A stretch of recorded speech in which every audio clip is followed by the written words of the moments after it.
Hello, everybody. It's the Gin and Tonic Show. Welcome. It's another Friday. It's a beautiful Friday. It is the 8th of, I can't believe it, November. We're fast going towards Christmas. And you are listening to the Gin and Tonic Show, the only English-speaking show that I'm aware of on the entire planet, which is focused only on Islam, where you can go and talk on the panel live if you have any questions, opinions, remarks, or even corrections. Now, what we do is we focus on Islam. We talk about Muhammad. We talk mainly about the Quran, which is why at the moment we have a fixed topic, which is reading the Quran, where we go through the Quran sentence by sentence, word for word, and we try and understand it. We read it the way that any normal person will understand it. We are not of the opinion that the Quran is only intended for scholars. We are not of the opinion that the Quran is only intended for those who have done an intensive course on ancient Arabic and who only know the Quran because they have read other scholars. So we try and understand it the way that the original people used to understand it if we can't understand it. So what we tend to do, we read this, try and understand what the Quran says, and then go to the scholars, to the tafsirs, to the exegesis, and see what they say about what they thought the Quran meant at the time 1,000 years ago. So we are just, I think, decent people. We are not attacking Muslims. We differentiate between the people, the Muslims, and the ideology, Islam. So if we critique something, it does not mean that we are now attacking and insulting or whatever every single Muslim on the planet. So we do take questions, we do take other topics, we do take people, if anybody wants to contribute something on the topic, you're welcome to do so. We are not people who are hogging this. It's a totally free environment. You're free to say what you do. We enjoy freedom of expression here. We don't censor people. Anybody who wants to come on the show is allowed to do so. Just send us a message and we'll get you on here. So you already have your well wishes to the chat as well, and thank you to Rob, who today, for the first time in a long time, made it on time, within budget, and ready to roll. How's it going, man? What's it feel like to be live on the show? Yes, and you probably hear good quality audio as well. So I am actually in my office at home, which is great because normally I've been incredibly busy, which is why I haven't been on previously. And if I am on, I'm sitting in the hotel or I'm in the car or I'm somewhere else. So it's good to be with a really proper setup, which is very rare. So it's good to be back here as well. So good evening to you and to all the viewers. And you already have people wishing you well their stops, as you might have seen. Well, thank you, everybody. And I've seen one comment which makes a lot of sense. Even if the Quran does not make sense to you, it does not mean it is not the word of God. Well, this is a bit of a funny claim to make, because this is exactly the point that we are making. The Quran makes some claims, and this is why we are reading the Quran ourselves here live on air, so anybody can check what it is that we read, what it is that we are commenting, if to show what we are understanding. Now, if there's a claim in the Quran which says that it is perfectly clear, it is explained, and there is not a doubt in it, then this is not true. Now, this is the question. Would a God manipulate people by lying to them to get them to do what this God wants? Then yes, it does not mean that this is not the word of God. But if you take what the God says about itself, that it is honest, that it is open, that it is clear, that it is all-knowing, all-powerful, all-everything, then this means this God does not exist. So it depends on how you take it. So this is why you need to be a little bit careful with claims like that, whether they are logically coherent. A claim like this is perfectly valid. You could make the claim. But whether it is consistent or whether the contents make sense, that is a totally different story.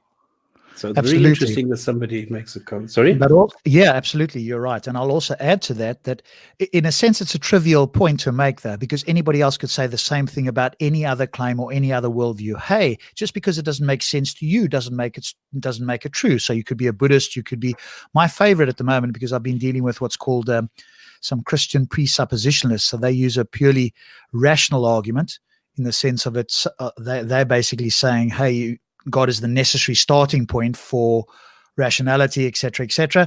And I've taken the position of a dimensional atheist. So I could present to you, the position of a dimensional atheist, i.e., that there's 10 dimensions, and the 10th dimension is the foundation of all of reality. And it's not a conscious being. It's simply a dimension that holds all of the rest of reality.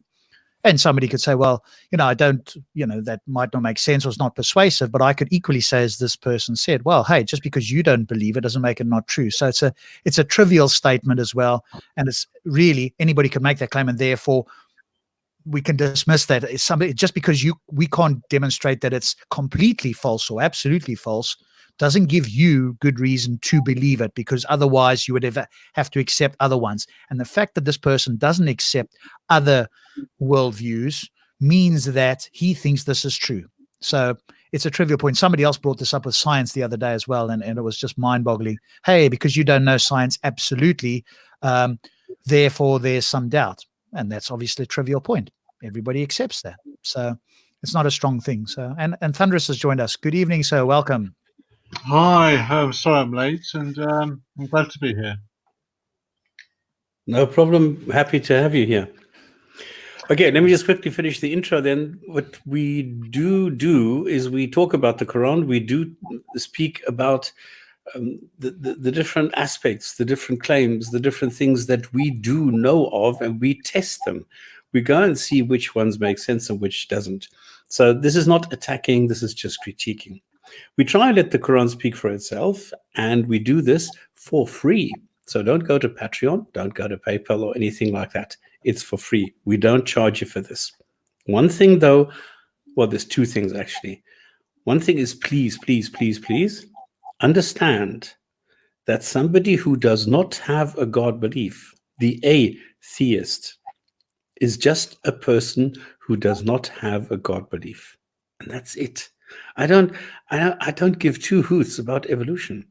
If this theory is being disproven tomorrow, I couldn't care less. If somebody comes up with a better explanation, so be it. I don't care. If anybody comes to me and says, there's a God who has proven and demonstrated that this is how it works, well, then so be it. Then I will go and believe whatever the facts tell me.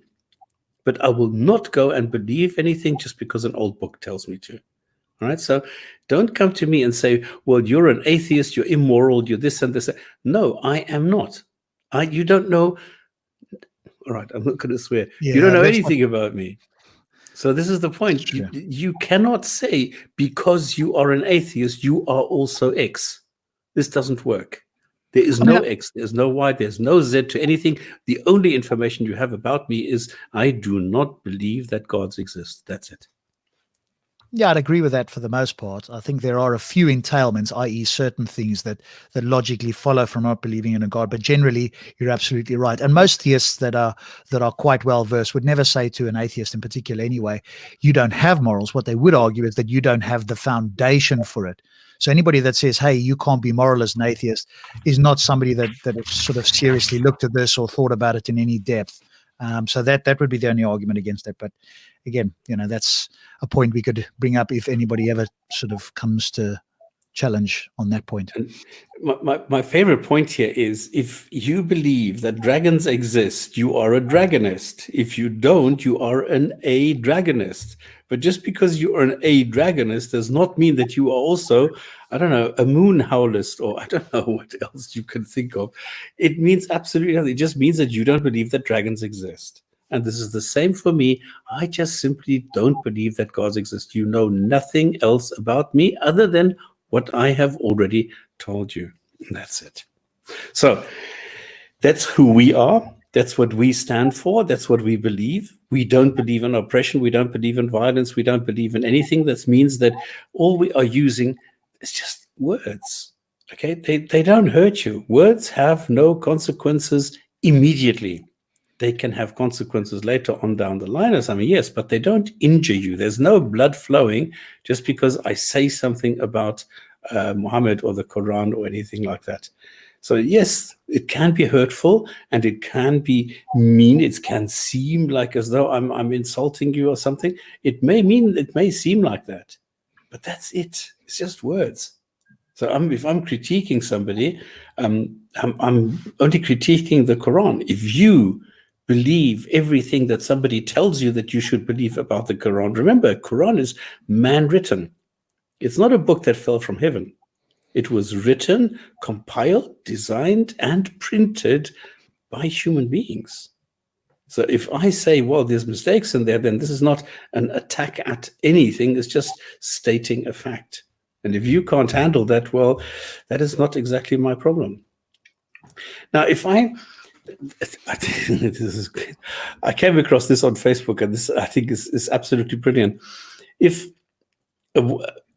you get this fact that in embryology that the SRG genes don't fire, and then even though there is a Y chromosome present, the person looks like a woman because that's the basic form, but the male genitalia never forms.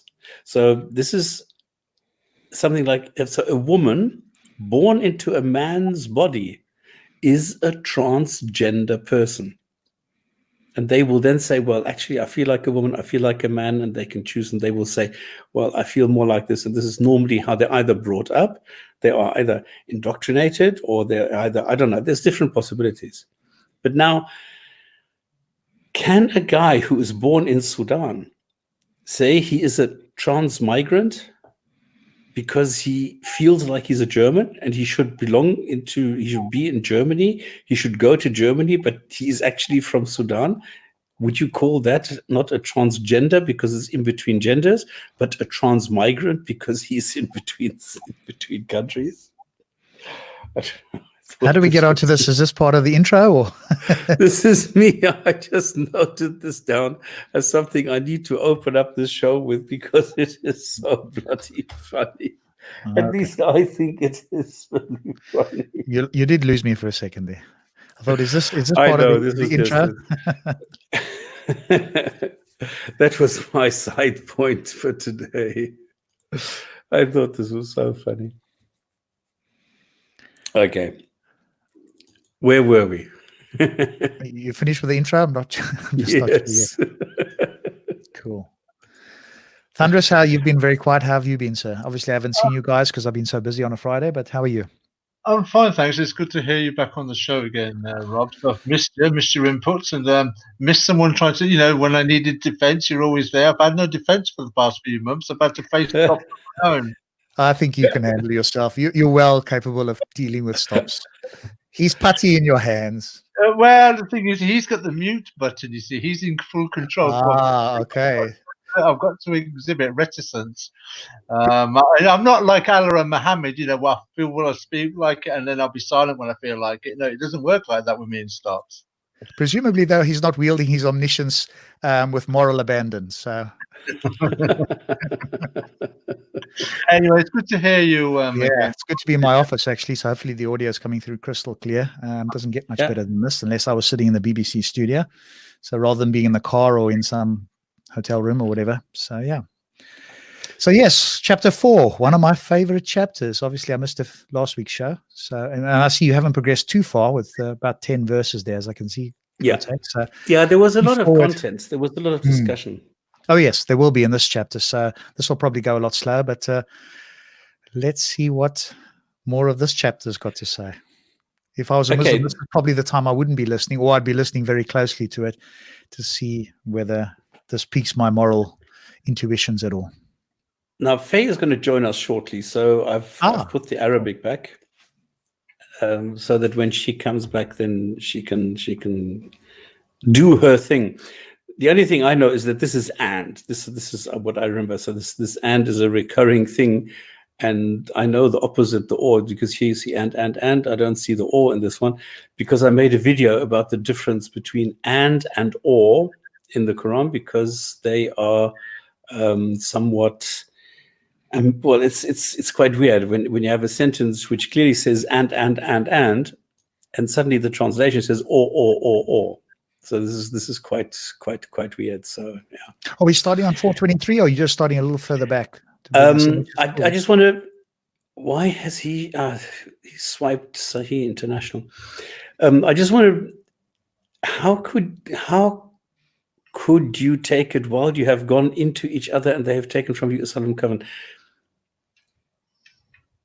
I don't even remember this. Thunderous, do you remember what it is? Because now we're getting to a really, really, really, really bad part in the Quran, and this is leading up to it. Well, what we were discussing last week, remember, we were talking about the inheritance, how women are being inherited by the sons when the father dies.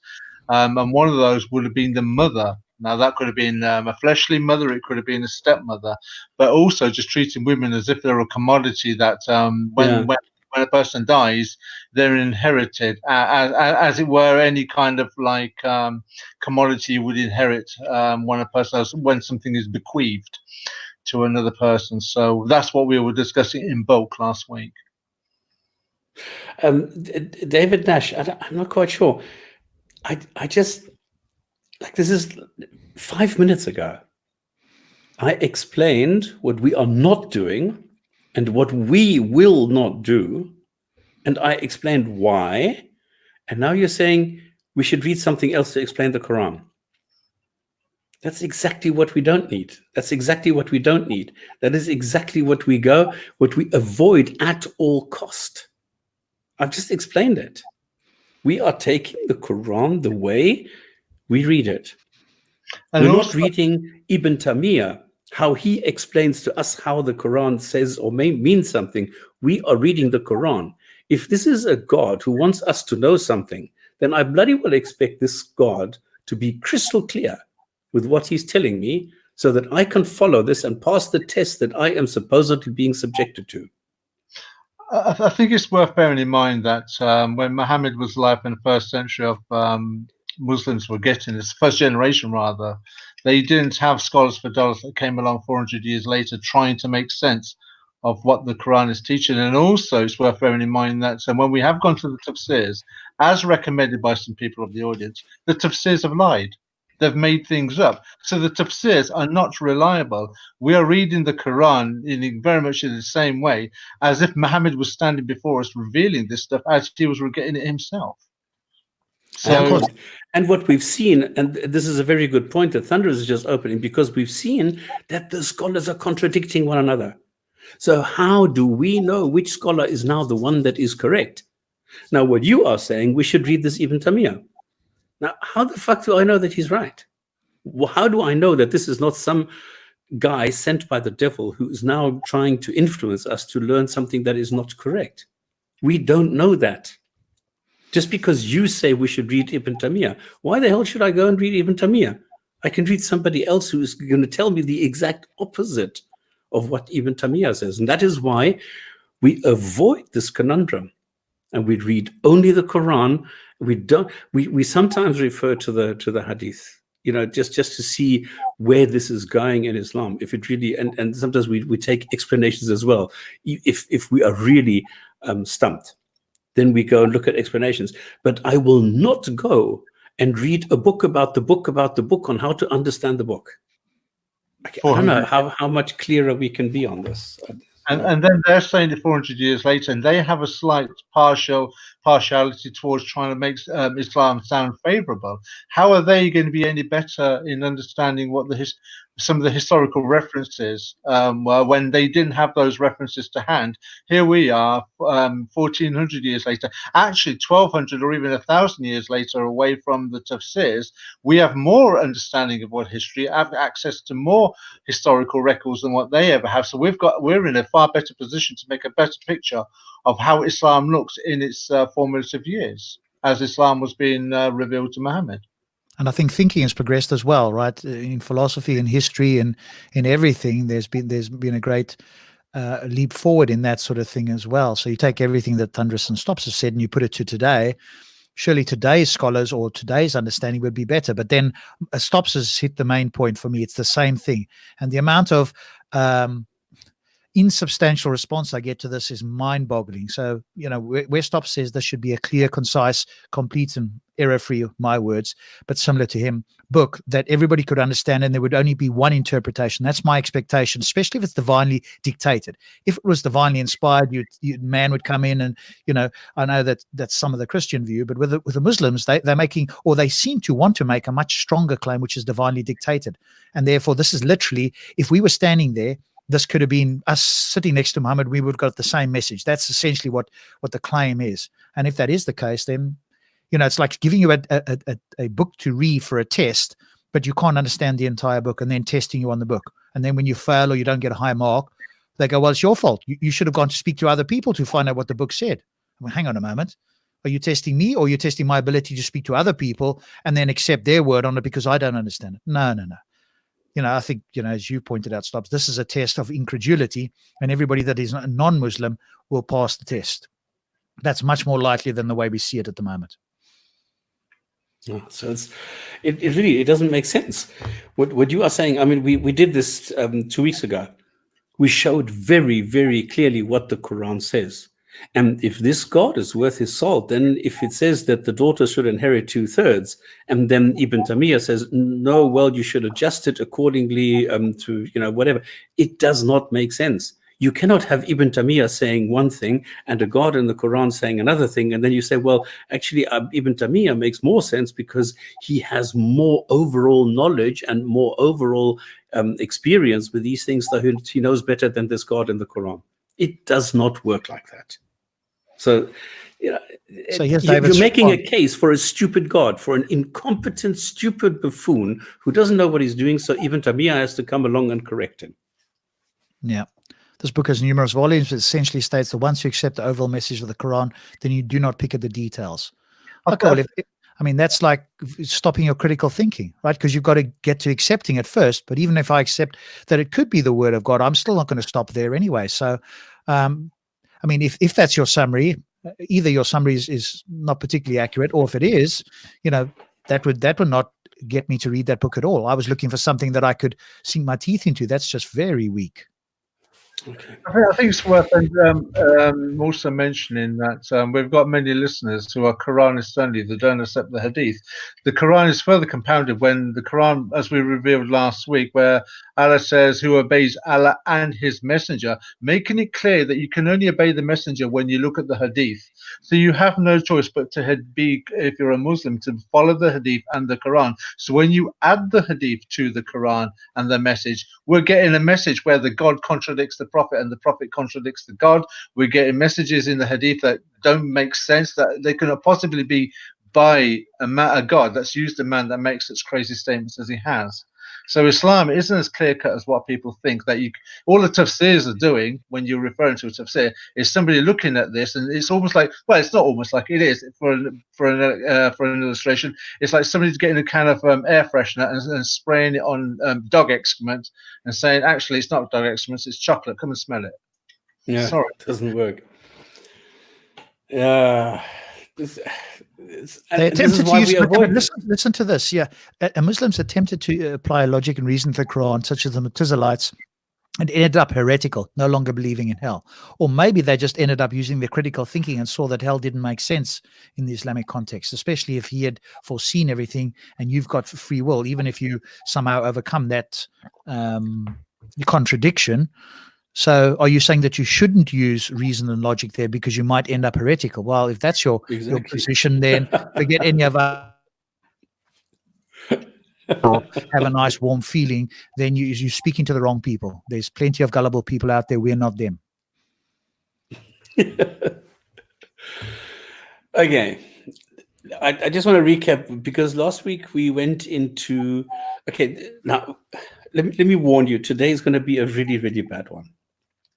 Today is going to be really, it's atrocious. You're poisoning the well. Stops you poisoning the well. And what we did, we this is a build-up. Okay, so if you go to 420, And we did this last week. We said, but if you want to replace one wife with another, and you've given one of them a great amount, do not take anything back. And will you take injustice and manifest? So in other words, wives are a commodity. Wives are a commodity that you pay for. It's an investment. All right. So this is something that you need to understand. It's not the way we see it today as in partnership and blah, blah, blah. It eventually becomes that. But initially, you are going to marry somebody you do not know just because she's a female and she has a womb. That is the most important thing. And that is why you give them a great amount.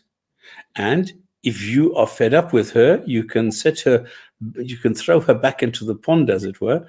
And then you have to give back the money. You can't just, you don't take back the money from her. She gets to keep the money. In other words,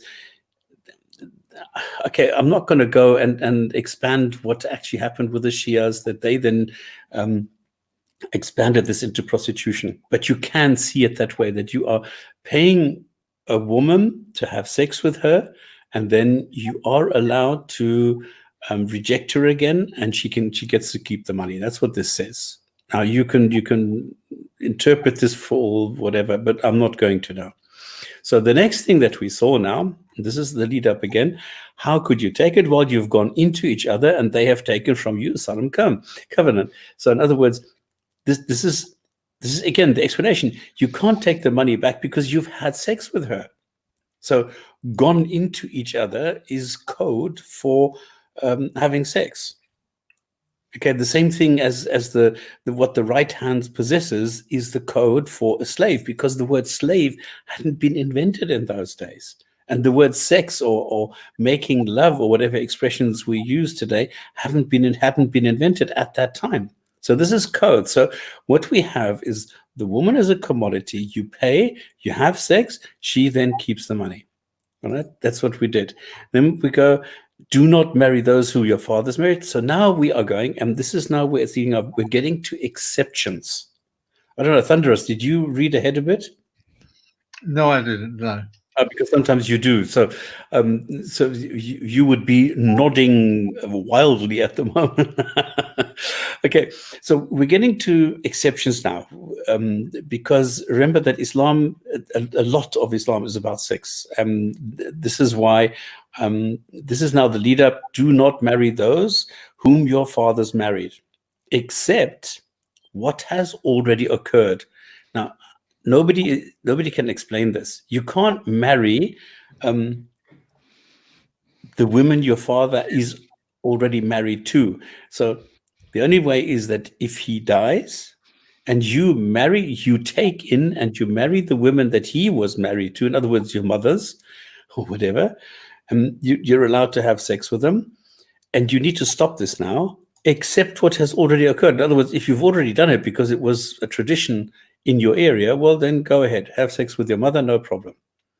And indeed, it was an immorality. In other words, here, God has allowed something, and suddenly he's changing his mind.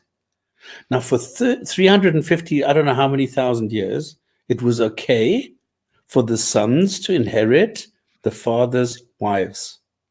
And now God changes his mind and says, well, no, actually, this didn't work out so well. I'm not all that knowing and not that knowledgeable. Well, I've just learned that maybe it's a bad idea, so let me stop it. Well, I think Stops, they might argue that no, the people went wrong, right? The message might have been that in the beginning, and the people strayed, etc. And this is bringing them back to the right path. So they would probably push back on you. Yeah, God knew, right? God knew. Exactly. So why does he change his mind? No, he didn't really. So this was just a case of people doing the bad thing, and he is reminding them of the bad things and saying, no, don't do the bad things. They're never going to say he changed his mind or he did something wrong. They're going to say that people made a mistake. So he told them in the beginning, they've strayed. He's now telling them what they did in the past was wrong, and hey, do the right thing now. It's like a course correction. That's how they would probably argue that. Okay. Thinking clearly, if this can, then I misspoke. What I said is that you can't marry your own father's wives. In other words, if your father dies, you can't inherit your wives. And I said this is something where the expression of going into each other is the code for sex, is similar to the code of the right hand possessors being a slave. I didn't say that they are slaves, or that this was just saying that the code for a slave was different at the time because the word slave hadn't been invented. So this had nothing to do with the marriage. This was just how there is code in the Quran for certain things, for words which we know today, which we use today, which are commonplace today, which hadn't been invented. So anyway, so whom your fathers married. Okay, if this was allowed, then this is now being changed for whatever reason. Okay, so this is an exception, that you cannot have sex with those whom your father was married to, except what you're already doing. All right. So, and now we ended on this one. And this is where we're starting today. Because now this is of vital importance. We are looking at exceptions. Do not marry those whom your fathers married. Okay? Your fathers. Is this really plural? How many fathers can you have? This is a mistake in the Quran. I never saw this. This is the first time I see this. Marry whom married your fathers. This is plural. Yeah, but I think they could just argue that that's a general case, i.e. talking to the people, not a family specifically. Okay, you're right. Yeah, okay. Yeah, I'll accept that. Okay. Anyway, so okay, yeah. Do not marry those. So this is an exception, whom you can and cannot. And now we get to the next one. Where's Faye to do the Arabic? She would go crazy with this one. Okay, who feels like reading? Let me just bring it up on my screen here. Your screen's a bit small, so I can have a sip of coffee. Yeah, why does yours look so big? Okay, because I've got a wider screen. Okay, so Surah 423, Sahih International.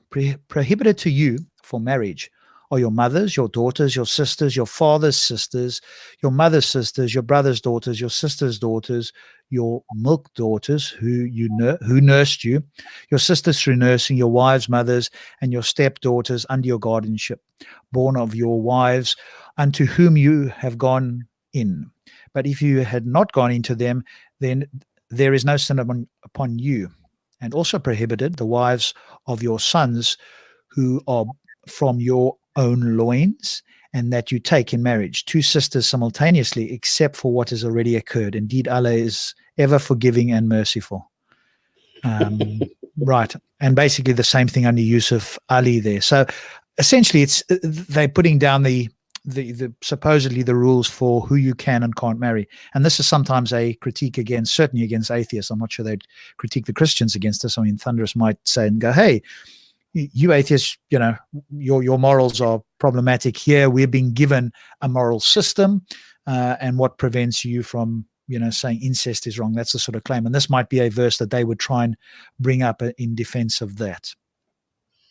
I'm not here for that discussion. I'm just going to use my. No. I just wondered if they had ever said to you, you're immoral, and said, hey, look at this wonderful verse. We've been giving all this information. It's normally pushed towards atheists, but I wondered whether you'd ever had a Muslim come say, hey, look at this. It's very clear who you can and can't marry. What about you Christians? Because obviously it has happened to others, certainly to me as an atheist.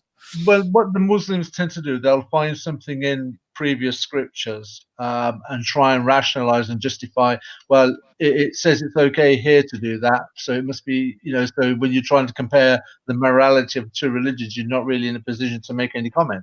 But the fact of the matter is, when you look at the accounts, it's just a historical account that's been recorded. It isn't God justifying the action. There's a difference between the two. God allowing something to happen and God causing something to happen, or a God saying this is what's happened in the past, does not mean to say that he ordained it or that he tolerates it or that he encourages it. It's just a historical documentation of an incident. Muslims will use that to try and attack other religions, to say, well, if you think we're bad, look at your gods and what's happening over there. And that's the same thing with, in effect, what they're trying to do with, say, the atheists, when they're looking at their own absolutely absurd morality that's in the Quran. They can't defend it, so they have to switch and make an attack on another person's morality, or any sense of morality or immorality that they perceive they have. Yeah, I'm just looking at the dossiers. I don't know if you want to add something there, Stops. It just seems like a prohibition. Yes, there's a lot to Exceptions. add here. Go for it. The problem is that this is the same problem as with the inheritance.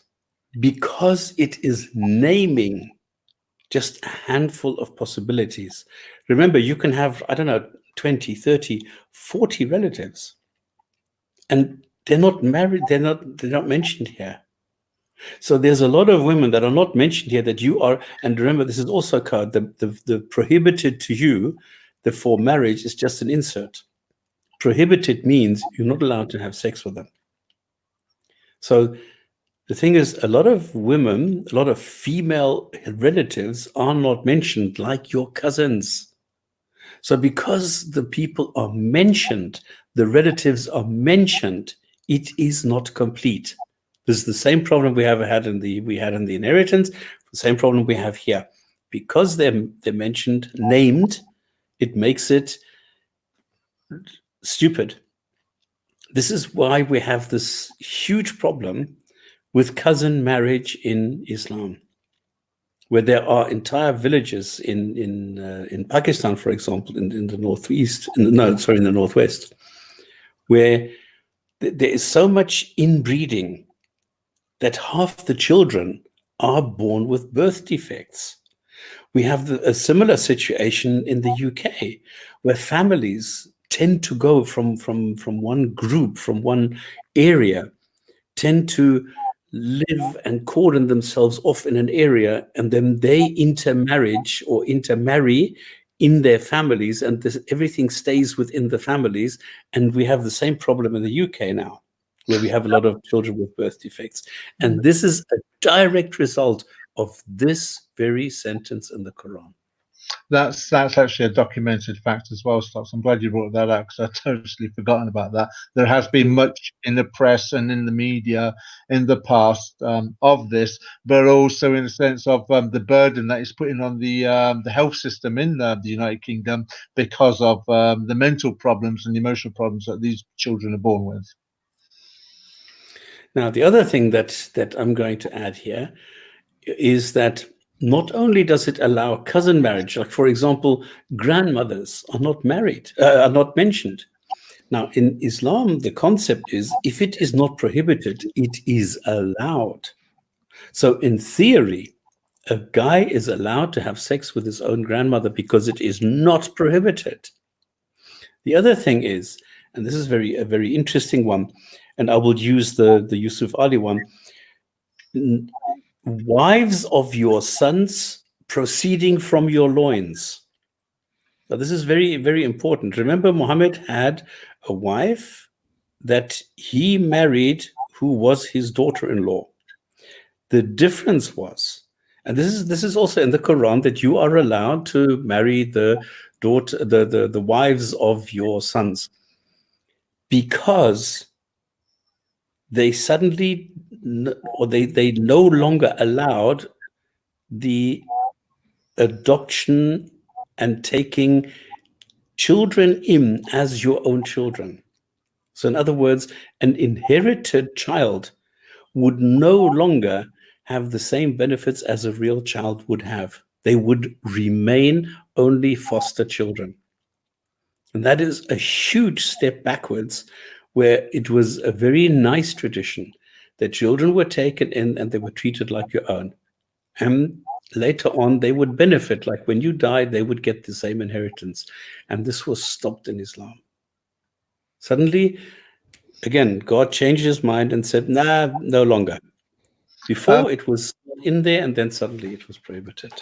I think it's worth that. That's going to be an interesting ayah when we come to it, because it's not just a case of God saying no more allowing to have stepsons and things like that. It's more to do what was the outcome of that situation as well, which we'll be getting quite heavily into when we come across that ayah. But this is why it mentions explicitly the wives of your sons proceeding from your loins. Now, it also mentions explicitly this thing that foster mothers are considered to be like mothers. So in other words, the problem here is that because now, if a guy goes on a war trip. Is that what you call a business trip in those days? Like on an army trip? So if he went to battle, then he left behind. I mean, a lot of times the family would come with him. Okay, this is why you find a lot of times that children under 15 were not allowed, because the whole family was there. So they would provide the women would provide the food, and they would take care of the wounded and things like that. But a lot of times they didn't. So when they didn't, they had to leave somebody behind to look after the women, because the women were not able to look after themselves by themselves. So somebody stayed behind. And now the problem was, because the wives were all alone and maybe the men were gone for 2 months, they didn't want whoever stayed behind to have sex with them. And now this is the weird situation that Muhammad apparently said to one of the guys, well, go and suck on Aisha's breast, because then you're no longer allowed to have sex with her, because that's what it says there. Now, I mean, how stupid is this? Do you think if somebody wants to have sex with Aisha, this is going to stop him just because he has now already tasted the breast? And now because I've tasted the breast, now now I don't want to have sex with her anymore. Come on, please. I mean, this in my eyes is really stupid. I don't know why this is included here about the foster mothers. I think this is quite ludicrous. You've definitely brought up some interesting points, though, because it's not explicit there. So the summary that I understand you've been making, certainly the first point, is that if it's not explicitly forbidden, then it is allowed. And because they didn't disallow first cousin marriages, etc., we now have a massive problem with inbreeding, etc. And the result has been pretty horrendous. And there's plenty of reports out of the Middle East, and as you say, even here in the UK and elsewhere where this is being practiced. Okay. Any other comments? Then No. I'd just like to point one thing out, which is the most important thing, and this is prohibited to you. And then you get a list. So this is the first part of a sentence, which is prohibited to you are. So in other words, it is telling you are allowed to have sex unless they are this and this and this and this, whatever relative. And now it says Allah, if you don't do that, well, it doesn't matter, because Allah is forgiving, merciful. So if you want to screw around a bit, well, go ahead and do it. Allah is going to forgive you, especially if you've already done it in the past. So then it doesn't really matter. So prohibited are, and then you have a list. And now what is going to happen is we're going to come to the next sentence. So prohibited, remember, prohibited to you are, and then also prohibited married women. So in other words, now it's being general. All married women are prohibited, except those your right hands possess. This is the decree of Allah upon you. And lawful to you are all the others beyond these, provided that you seek them in marriage with, I'm just including the brackets now because otherwise it doesn't make sense, from your property, desiring chastity, not unlawful sexual intercourse. So whatever you enjoy from them, give them their due compensation as an obligation, and there is no blame upon you for what you mutually agree to beyond this obligation. Indeed, Allah is ever knowing and wise. What your right hand possesses, yeah? Yeah. So prohibited is any married woman, except if she's a slave girl, then she can be married. So you can have sex with a slave girl even though she's married. I think also you got to bear in mind as well on that, Stops, is under what criteria or condition were they something that became a property that your right hand possesses? Was it against their will, or did they become the property willingly? So that raises its own moral dilemmas as well, because if it's something that your right hand possesses and they're a commodity, are they a commodity that has nothing more than, say, a spoil of war, which means in that case then that it's rape. But it's not rape if it's something that your right hand possesses. Well, I think Stops has quite rightly pointed out, if you add the hadith to this, then you can see that this is the case, because nowhere is a woman, unless they're retarded or there's some crazy reason are they going to allow themselves to be possessed? I had this discussion on Discord recently with a Muslim, and he just threw in the towel. He didn't really have anything to say about it. We're talking about slavery in the sense of owning one human being by another. So if you are possessed, you're an object, you'll be done with. Your permission is not asked. You don't sign a contract. You are just owned. You can be sold. You can be done whatever with, right? Which further adds when people are trying to say that Muhammad was a liberator of women, and he was but this is yet again, this is one of those pieces of scripture that feminists don't seem to want to go to Muslim areas in UK or Europe or even to the Far East and want to sort of like raise their feminist agendas in those kind of countries. It's quite clear this is the manifesto of Islam if it was to dominate in any part, or when it dominates in any part of the world. This is the mentality and mindset of a Muslim, and he has no choice but to agree with this. So all the Muslim listeners, in fact 1.2, 1.7, whatever figure you want to go with, have no choice. That's the women as well. So the women have no choice, if they're claiming to be Muslim, to agree with this. So they're actually guilty by communal responsibility of accepting this and being and are in agreement to it. So if you're a wife and your husband happens to get some women as a byproduct of a business transaction, she has no choice but to agree with this scenario. And it's also interesting. Someone can't turn around and say, "Oh, but that was a bygone time. That was in Muhammad's day. It doesn't apply now." Well, this is a book made clear, a book easy to understand. It's a book for all time. It was up in heaven, uncreated for trillion. Well, if it's uncreated, then it's always existed. It couldn't have just. We just remember last week, Stops. We had that discussion about how long was the verse valid for, and at the maximum we said, even if it had a 20-year lifespan, it doesn't make sense.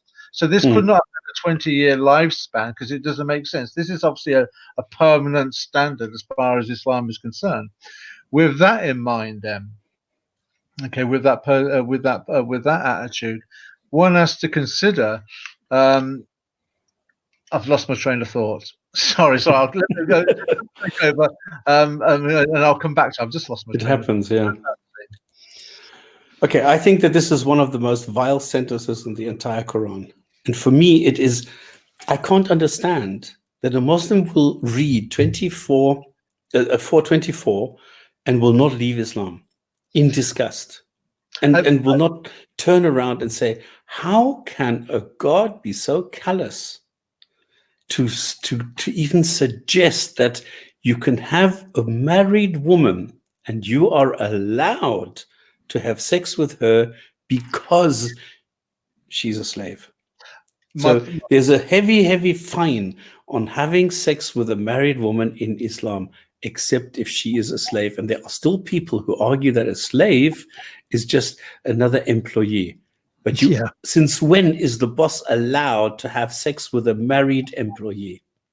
I know what my point was. My point was Asim Al-Hakim on Peace TV also has his own YouTube channel, and this year commented on this verse and accepted what your right hand possesses. He didn't want to go too much into the right hand possesses part, but he acknowledges that's exactly what it means. Right, what your right hand possesses, which is what you are in ownership of. Yeah, and there's this guy, was it SC Dawa channel? I can't remember, and he made an apology and said this is okay because if you modify this and take this and don't and and he actually apologized for this sentence, and he said it's not a problem. I have an apology here which explains everything. And then I made a video on this explanation. How can a human being sit in front of a camera and tell me that you are allowed to have sex with a married woman as long as she is your slave, and then still say these are the words of a God? This is impossible. It's impossible. Well, the only way they can get around the Stops is to try and say that slavery was in fact some sort of non-owning type of slavery where, hey, you just gave cover to the woman and she sort of either approached you or she was quite happy if you made the approach or something like that. That's the only way that they can Yes, attempt to get around this is by exactly. trying to say that, because if she was a slave, she had no choice. And if somebody said, "Hey, we're having sex," and she in any way did not want to do that, that would be rape. And so to get around that, you have to say that she wasn't owned, and in every case that this would be applicable, that woman consented of her own free will without any sort of, what's the word, threat against her in any way. Yeah, okay. Yeah. But then how does it make sense if you look at the prohibition of any Muslim woman, that you are not allowed to approach under any circumstances? It is harama, it is prohibited to you if they Also, are married. And then if they're married but they're not Muslims and you're slave and working for you, then you're allowed to have sex with them. Yeah. and look at the language. I can't handle this. I can't handle this. Look at the language. If anyone's trying to get out of it, they can't, because it says what your right hand possesses. Now look at the symbolic term, what the right hand means. So if someone turns around and says to you, "Oh, he's my right hand man," what do you think that actually means when somebody says that? Well, normally we would say that's somebody that helps you out, right? But also, it's also symbolic of meaning your strong arm, with my right arm, because that's the arm that you use most. Yeah, it's the predominant arm, as it were.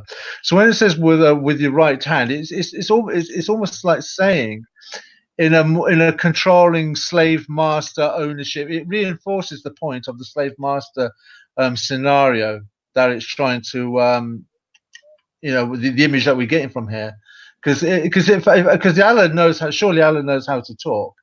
He's in this wonderful language of Arabic. And Muhammad, being a salesman, a traveling salesman for his wife Khadija, he would know what language to use, if it was meaning ownership, or if it was master servant, or if it was some kind of concubine situation, or if it was by mutual agreement. So every way you look at it, it shoots itself in the foot. Yes. And now, just to drive it home again, I will use the Yusuf Ali here. Except for these, all others are lawful. That's what I was just referring to. So if it's not mentioned here, if it's not prohibited, expressly prohibited, it's allowed. Mm. So you are allowed to have sex with anyone else except for these. So you have the rules, and you have the exception from the rules. So you're not allowed to have sex with anybody except if they are your slave, and anyone else you can go and have fun with. Yeah, there's no real way out of this, right? I think you're both provided correct. you seek with marriage, with gifts from your property. And now we come to the next part, and I'm going to use the Yusuf Ali again because it's a little bit more clear. Desiring chastity, not lust. Okay, so it says that you shouldn't do this out of lust. This is, I call this hypocrisy at its best. Okay, so you're not supposed to see this in lust, seeing that you derive benefit from them. So in other words, you are going to get some sort of a return on your investment. You are going to benefit from the women because they're going to give you children, and they're going to give you I don't know what, but not lust. Okay, so you give them the money, and now this is so crazy.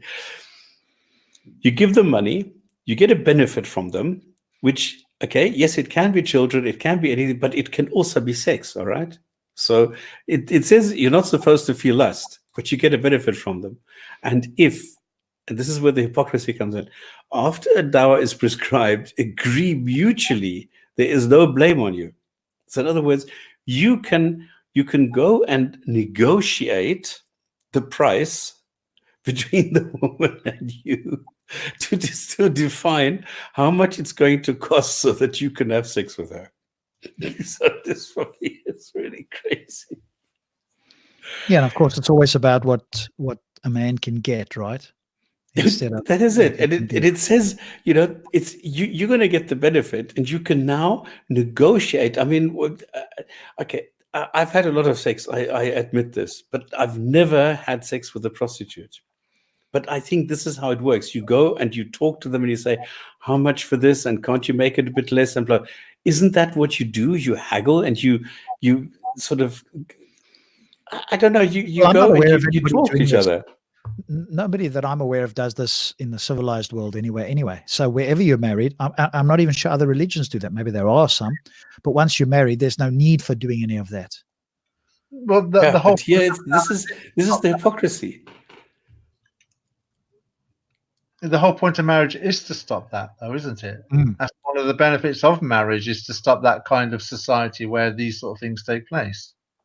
Yeah, but in Islam, there is no cap on the amount or number of, well, what you call them, hand women or concubines or whatever you want to call them, how many you are allowed to keep, have, and have sex with. There is no limit. There is no cap at all.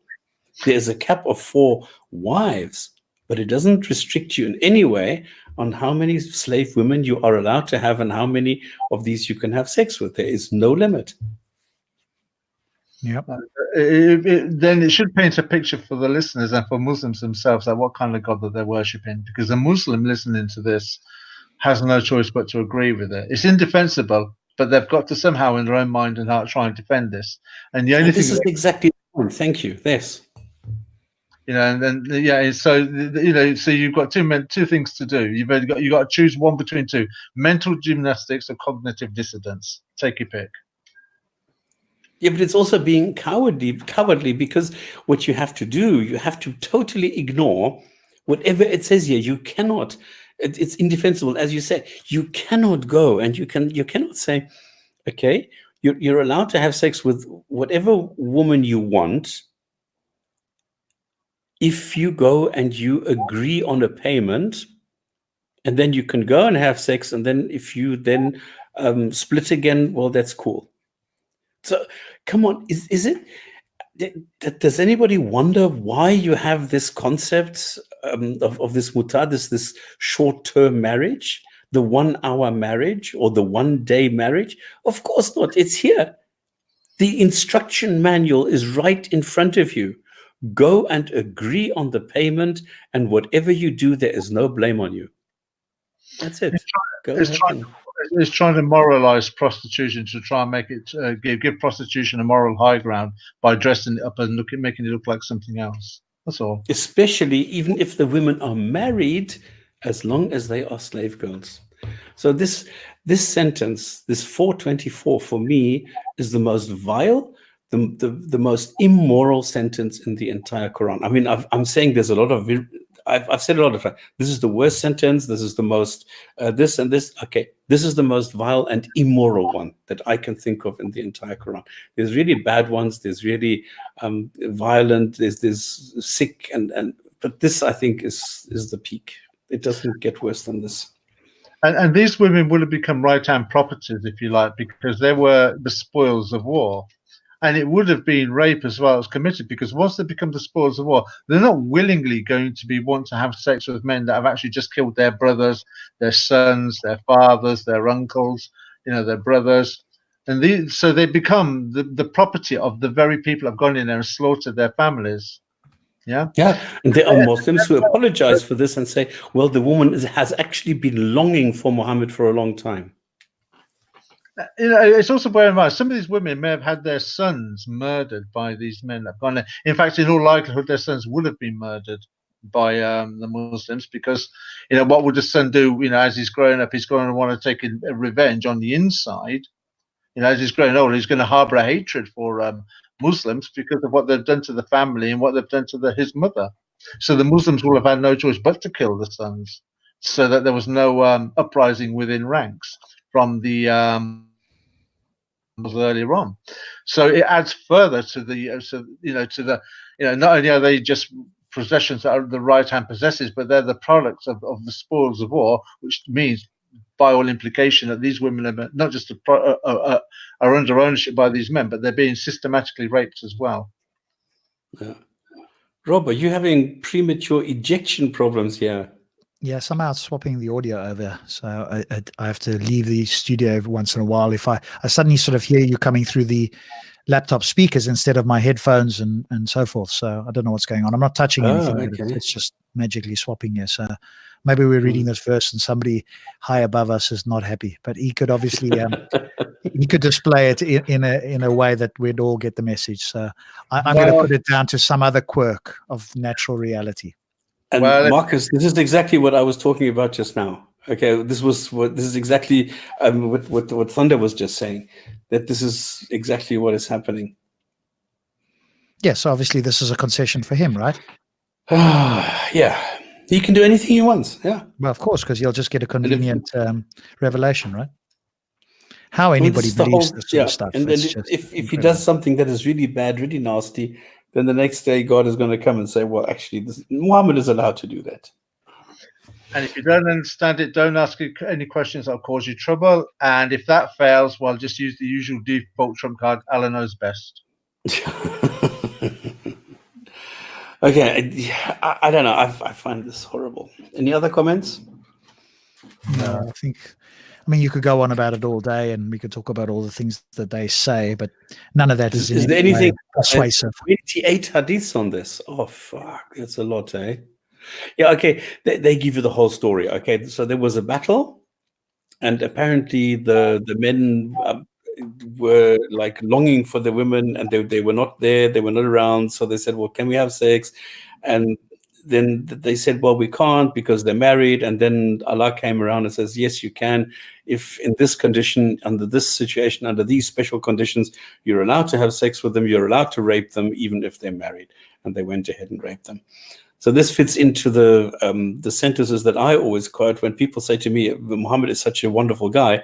I said, well, he encouraged his men to enjoy the orgasm by telling them that they were allowed to rape the women. What were they called? Female captives. That's the wording they use. They were allowed to rape the female captives, and these are Arabs. Okay, we captured some fine Arab women, and we decided to have sex with them. That's what, and then Muhammad said, "Go ahead, enjoy yourselves. Don't worry about getting them pregnant and about the prices on the slave market. Allah is watching you, and He is aware of what you do. So He's not going to give you any pregnancy that you don't want. And if yes, then well, you can't stop it anyway." So this is where this fits into this kind of. Is that the situation where the turnaround says that they asked if they could practice coitus interruptus? Yeah, and it doesn't matter because if they're going to get pregnant, it's by the will of Allah, and exactly. That's by the will of Allah too. Yeah, exactly. And here it's one step further, because here they're saying, well, we can't really rape them because they're married. So they had qualms. Okay, so the people here, the people of Muhammad, were more moral than he was, because they said, well, we can't really do this. And Muhammad said, well, don't worry about it, just go ahead. And here's God, and God says, no, it's fine. Look here, I'm telling you, except those who your right hands possess, those, even if they're married, you can have sex with them. So God comes to his rescue and says, all the women that you want, even if they're married, as long as they're slave girls, go ahead, rape them, have fun, go at it. He obviously doesn't use the word rape, right? Tries to use some. No, it hasn't been invented yet. Theological. It wasn't rape, wasn't considered rape anyway, because remember, the women were objects, and number two, these were slaves who didn't have any rights anyway. So there's two reasons right there why you didn't need the word rape. Doubly bad, yeah. Yeah, I think, what else can we say? That's always a good verse to go to ask a Muslim how they find this morally acceptable. And typically you'll find one of two things. Either they'll bite the bullet and accept it, in which case we wouldn't want them anywhere near us or anybody else in our society, or they'll try and justify it somehow and tap dance around and say, no, well, it's not really slavery, etc., etc. And by implication, although they can't demonstrate it, therefore the woman, in order for them for the men to have sex, they would have somehow asked the woman. So even if you granted that this wasn't a chattel slavery, that they were owned as objects, there's nothing to indicate that women would all accept this. But Rob, you're saying that you don't want anybody around you that accepts this. 1.7 billion people on this planet do accept it, whether they know it or not. They've got no choice but to accept it. So whether you want them around you or not, they're around you anyway, like it or not. From the very moment they say or identify themselves with Islam and as a Muslim, this is what they accept. You don't pick up religion like salt out of pepper. The religion is defined by the text of the scriptures of the book that people substantiate to. In this case, Islam, and in this case, 1.7 billion human beings on this planet have no choice but to say, yeah, rape is okay because our God said it's okay, and so did our prophet. Here, Allah, he's the one who says, yeah, I'm okay with this. Yeah. Well, presumably it's saying Allah, this. They have to say this. The funny thing is, this is such a, and this is again where you come in with your cognitive dissonance, because on the one hand, they know it's immoral, they know it is wrong, and they do not do it. And yet, on the other hand, they have to accept this sentence in the Quran, even if they don't, even if for them it is sick to have sex with a woman if she is married, they still have to accept it because here Allah says, no, I'm fine with it. So they need to accept it and at the same time not accept it. I don't know how they do it. Okay, Welcome, on that Faye. note, I want to welcome in Mohammed Kasim, who is a Muslim, who's joined us at a very auspicious moment. So, Mohammed, you've probably been listening. You've heard us speaking about Surah 424, one that we find rather distasteful. So, welcome to the show, and feel free to give us your thoughts on this. If you can hear us, you should be unmuted. So, yep, you should be able to go ahead. Hopefully, you can hear us. If you're there, you are unmuted. You have joined the show. So now it's muted again. You're playing with the button. Okay, cool. He's just testing to see if it's working. Now you're unmuted. So you're very, very soft, exceptionally soft. So I don't know what you're using. See if you can raise the volume. Let me just have a look there. If there's a way that you can do it. Are you on your mobile or on your laptop? Mobile. Oh dear. And what? I don't know if anybody else can hear him. It's going to be very difficult on the recording. I have to turn my volume way up, and I've got headphones on. Mohammed, what software are you using it in? What browser? It says Sorry, it says what? No, I cannot hear you. Is there any way for you to boost your audio, your mic? You're virtually inaudible. We cannot hear you at all. Just keep speaking and just fiddle, and then the moment we hear you, this sounds like a microphone setting problem. Yeah, that's what I think it is. He says he's on a mobile. The little bit I can hear, but I couldn't hear what the browser was that he was using. And this is the problem we're having still with, and Android is supposed to be better than iOS at the moment anyway, but it normally tries to redirect you to a particular browser. It doesn't like Google Chrome. Just see if you can speak louder, Mohammed, at all. I can't boost you here, unfortunately. Is it better now? No, but I mean, I can hear you, but I'm turning my volume way up, and I've got headphones on. Nobody else on the panel can hear you with that. Are you just talking straight into the phone, or have you got some sort of mic plugged into your phone? Yeah, I've got headphones. Is it something that's plugged into your is it a Bluetooth or your wired connection? It's no headphones. I can barely hear you. On your screen, you should have something that says settings. So if you look at the bottom of your screen somewhere, there'll be a little icon that says settings. If you go and have a look in there, see what option you've got under your mic. And see I think this is a phone setting, Rob. I think this is the phone being set at low when he's inputting into a. This is the problem with some of the browsers. They automatically try and make it very soft, and you need to override that. It's an intentional function so that you don't come blaring out, but it's keeping somebody from doing something normal if you don't know the settings in your phone.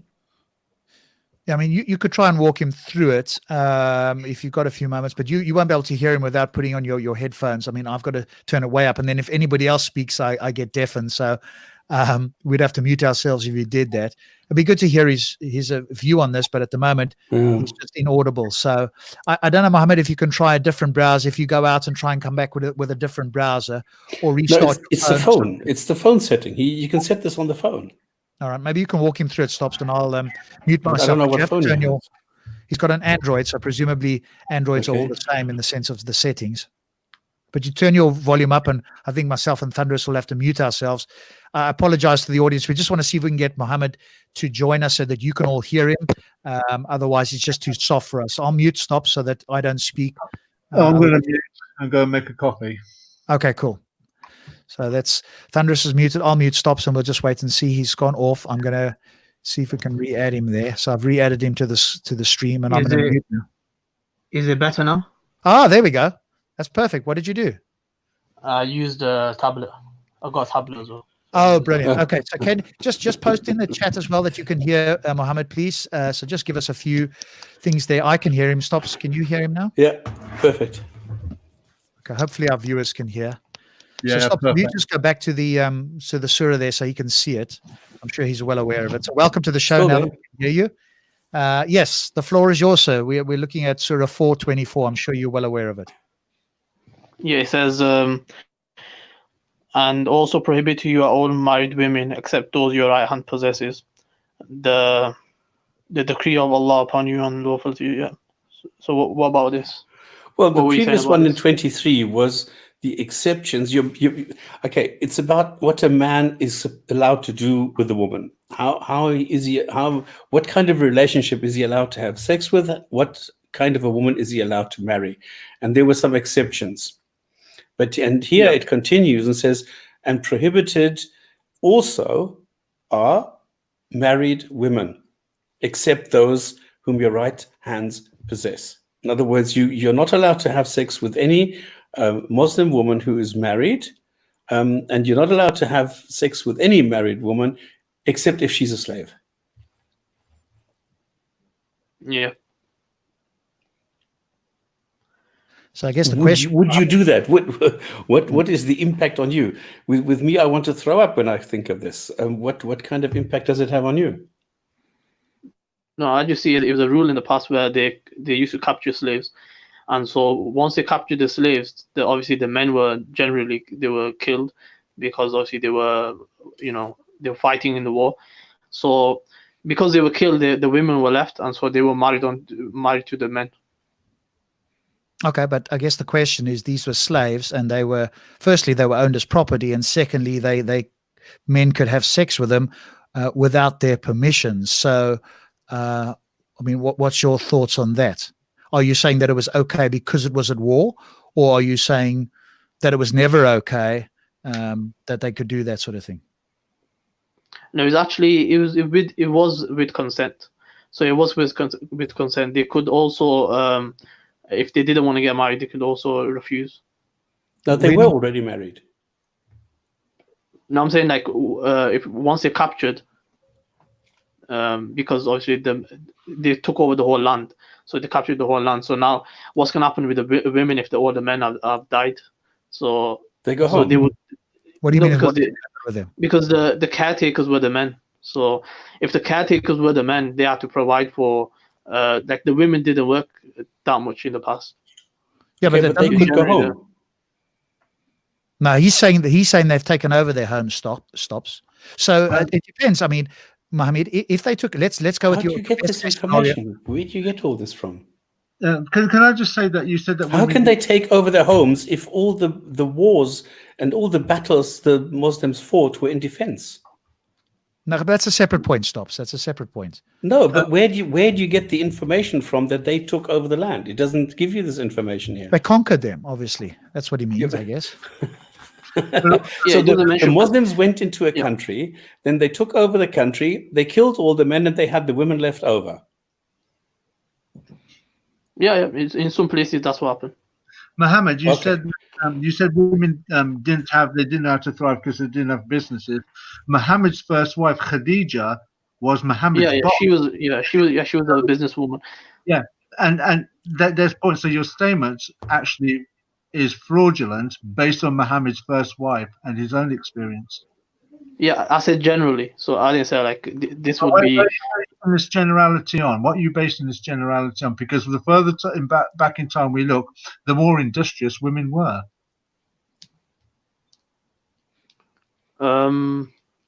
What historical references are you basing this on? Or, with the greatest respect, are you trying to wiggle room some kind of apologetic in this, but to try and make the Quran look pleasant, reasonable, or honourable.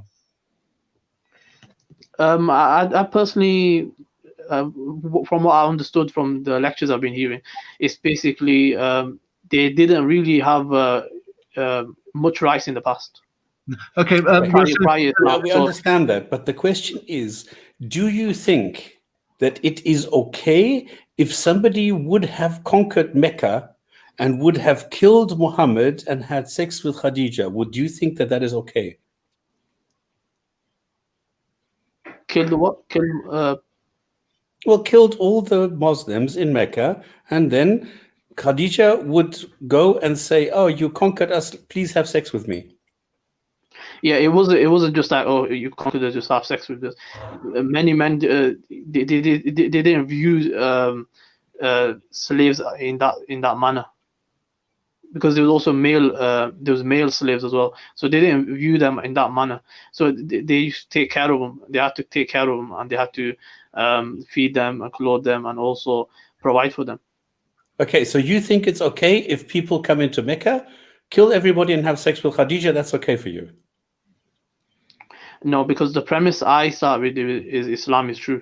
So what I'm saying is, if a Muslim does it, it's okay. If somebody else does it, it's not okay. Yeah, pretty much. Okay. Because the truth it's a religion of truth. So okay, so just on that point there, you was talking about that's the lectures that you listen to. What historical reference points did your lecturers give you for the history of this situation? They generally cite the Seerah.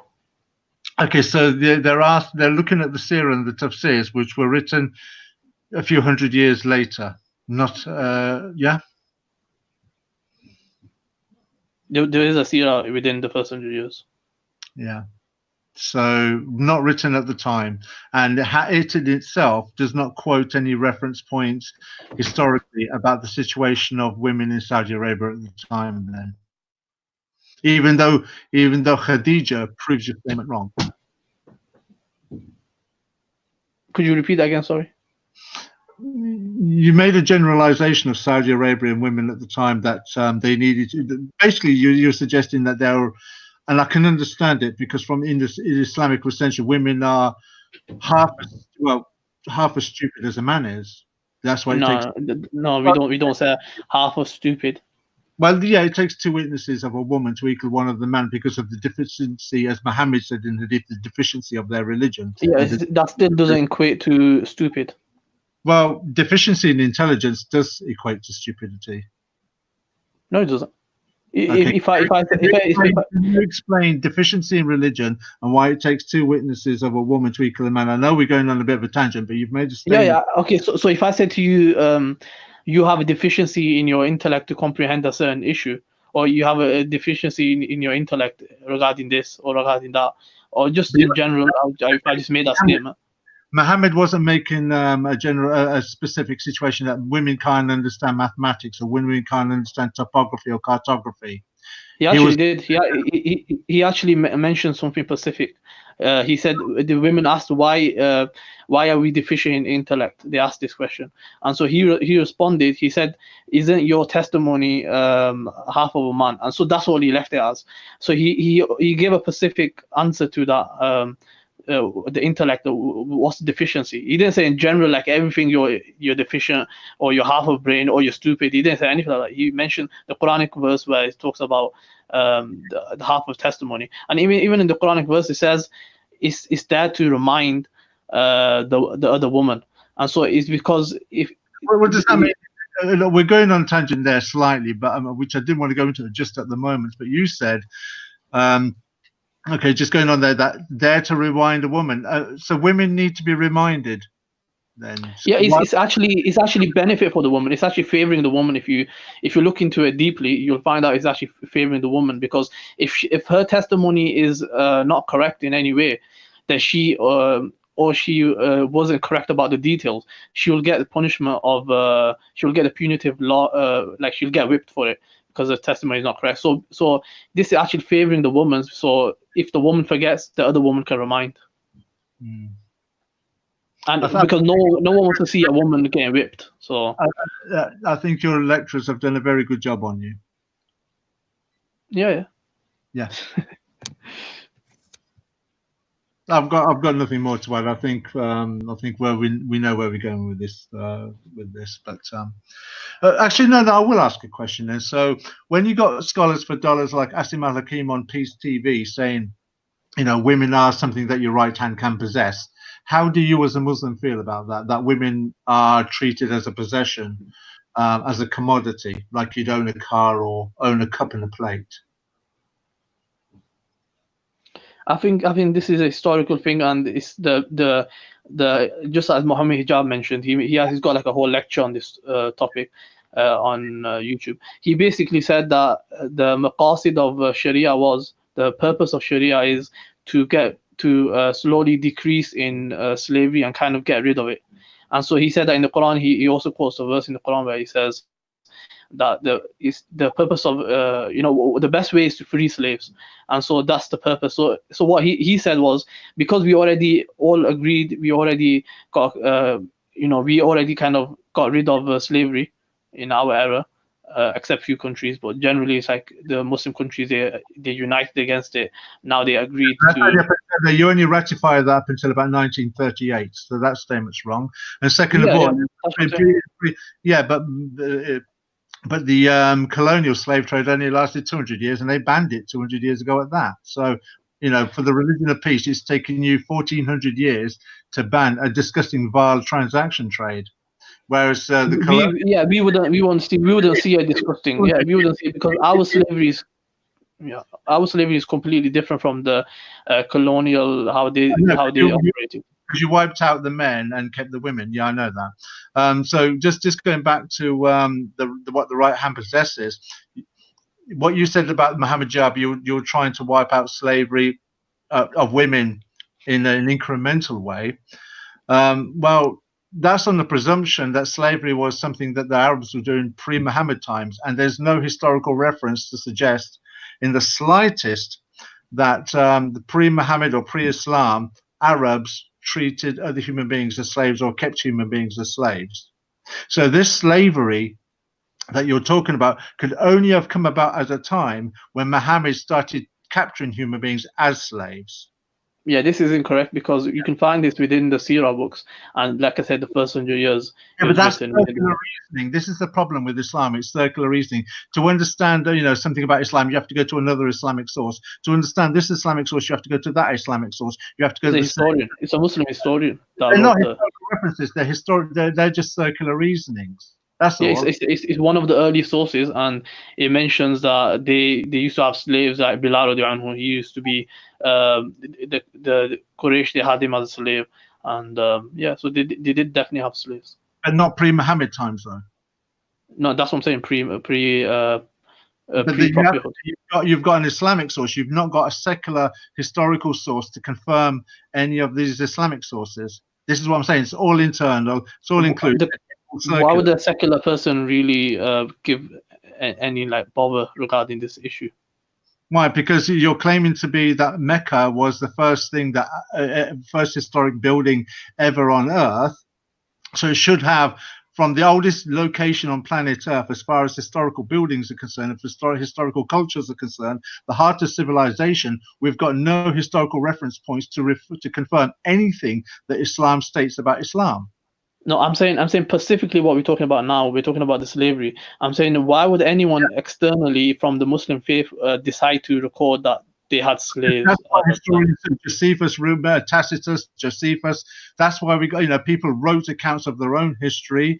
They wrote cartography, trade routes. This is why we know so much about the past, because those records have been stored. When records made one nation about another nation, we know a little bit more by looking at those records. We've got nothing about what is supposed to be the religion of Allah, the religion of truth, as you put it. We've got no external resource to confirm anything that you're saying. All we have is circular reasoning. The Quran is confirmed by the Hadith. The Hadith is confirmed by the Sirah. The Sirah and the Hadith and the Quran are all amalgamated, and they're made sense by the tafsir. It's all Islam. Actually, we do. Actually, we do have external sources. I've just like kind of Googled it quickly. Yeah, let's not get into external, guys. Let's not get into external sources. We will be charitable and accept that you think this is true and that it happened. That's the main thing. We won't debate whether this in fact did happen. You believe it did. We would be dubious on some of those claims. Really, what we're focusing on is 424 and whether you think this is moral and how you suggest that you can defend this. That's the big thing. Okay.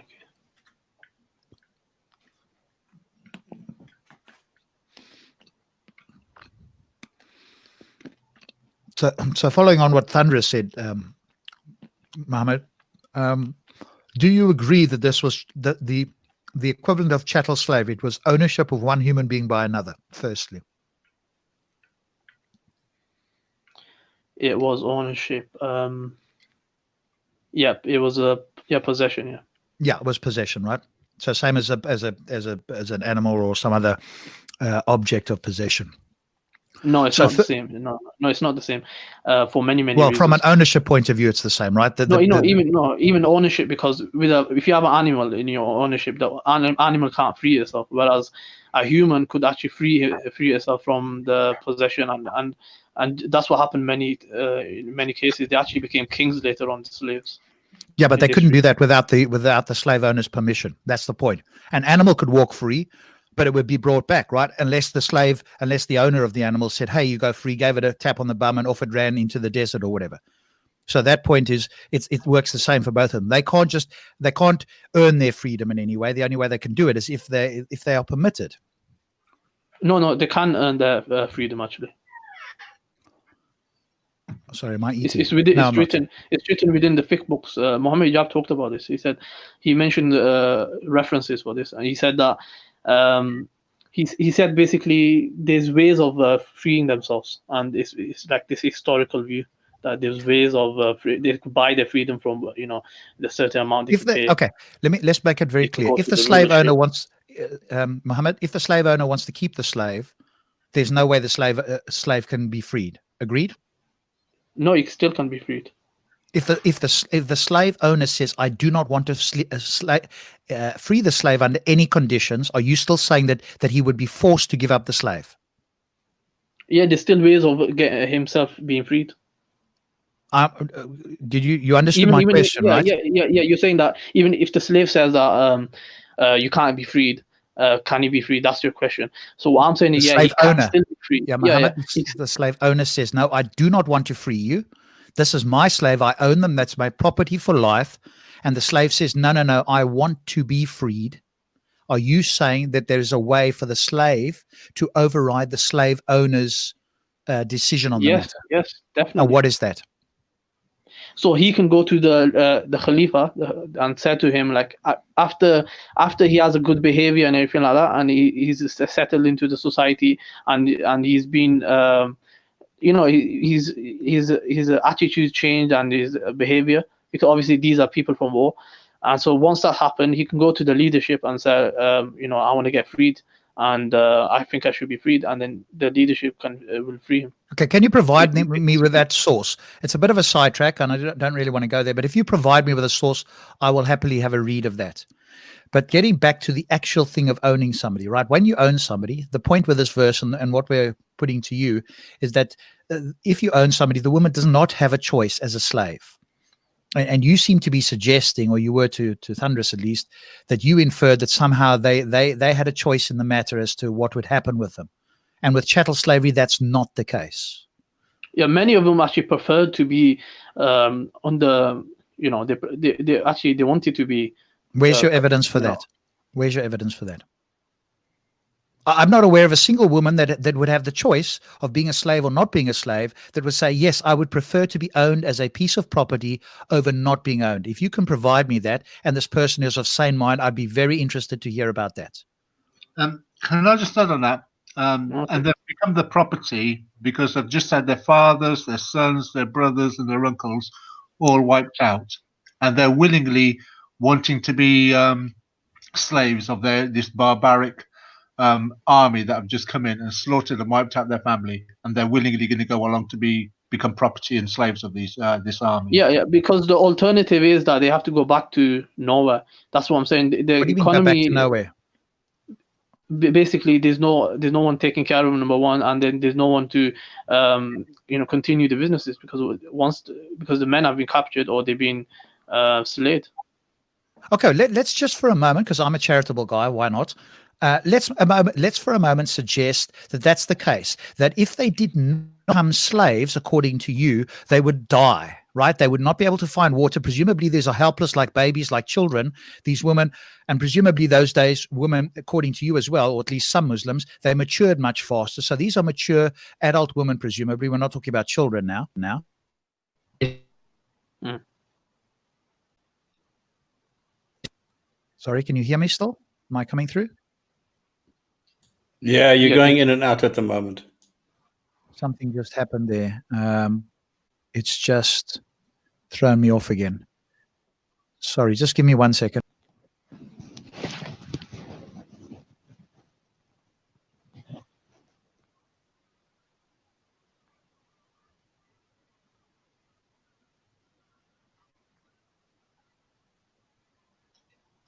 And Mohammed, just if you're wondering, I'm not talking to you because if I would just scream at you. For me, this is unbelievable how a person in the 21st century can talk the way that you can. For me, it's totally unbelievable. I cannot understand how anybody can say what you are saying in the 21st century. Well, I'm not saying to reinvent it. They don't need to. So, Mohammed, if another religion had the same ideology and standard and manifesto Damn it. that your Allah is prescribing for Muslims, you'd be quite happy for your family to be wiped out of all its males and your female siblings to be taken as sex slaves by the next army, yeah? It's about whether it's justified cause. So the battle itself, was it justified? That's number one. Number two, number two, and how would they treat the woman and the whatnot? So that's also included. So yeah, if they got the same exact same way, which they don't have, like no other civilization had the same, the same treatment, how they treated the slaves, like the Muslims did. You quoted Muhammad Hijab. I mean, I don't know if you remember the debates between Muhammad Hijab and David Wood. Muhammad Hijab has proven himself to be quite a dishonest man. No, he's a legend, actually. Well, of course, of course, you're going to say that. He's your Muslim, he's your flagship guy at the moment, isn't he? He destroyed David Wood in that debate. Okay, let's keep on the verse, please, guys. Let's keep on the verse, all right? And slavery. Let's not dance around. No, I wasn't answering. I just wanted to see, well, why is it then that the Muslim scholars for those all different opinion on this? And it seems like Muhammad has chosen to listen to a guy that says something or is deciphering Islam the way he wants to hear it.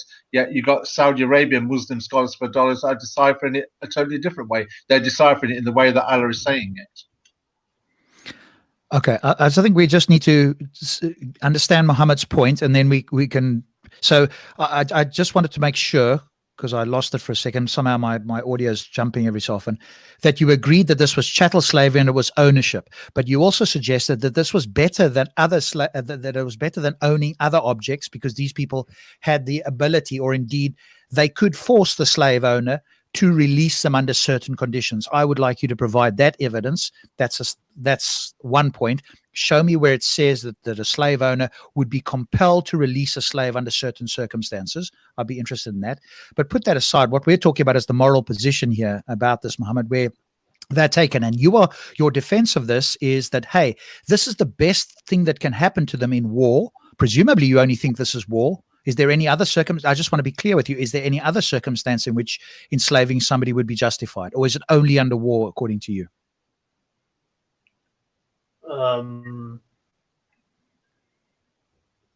So it's in war, but then it is also a slave can be gifted to another.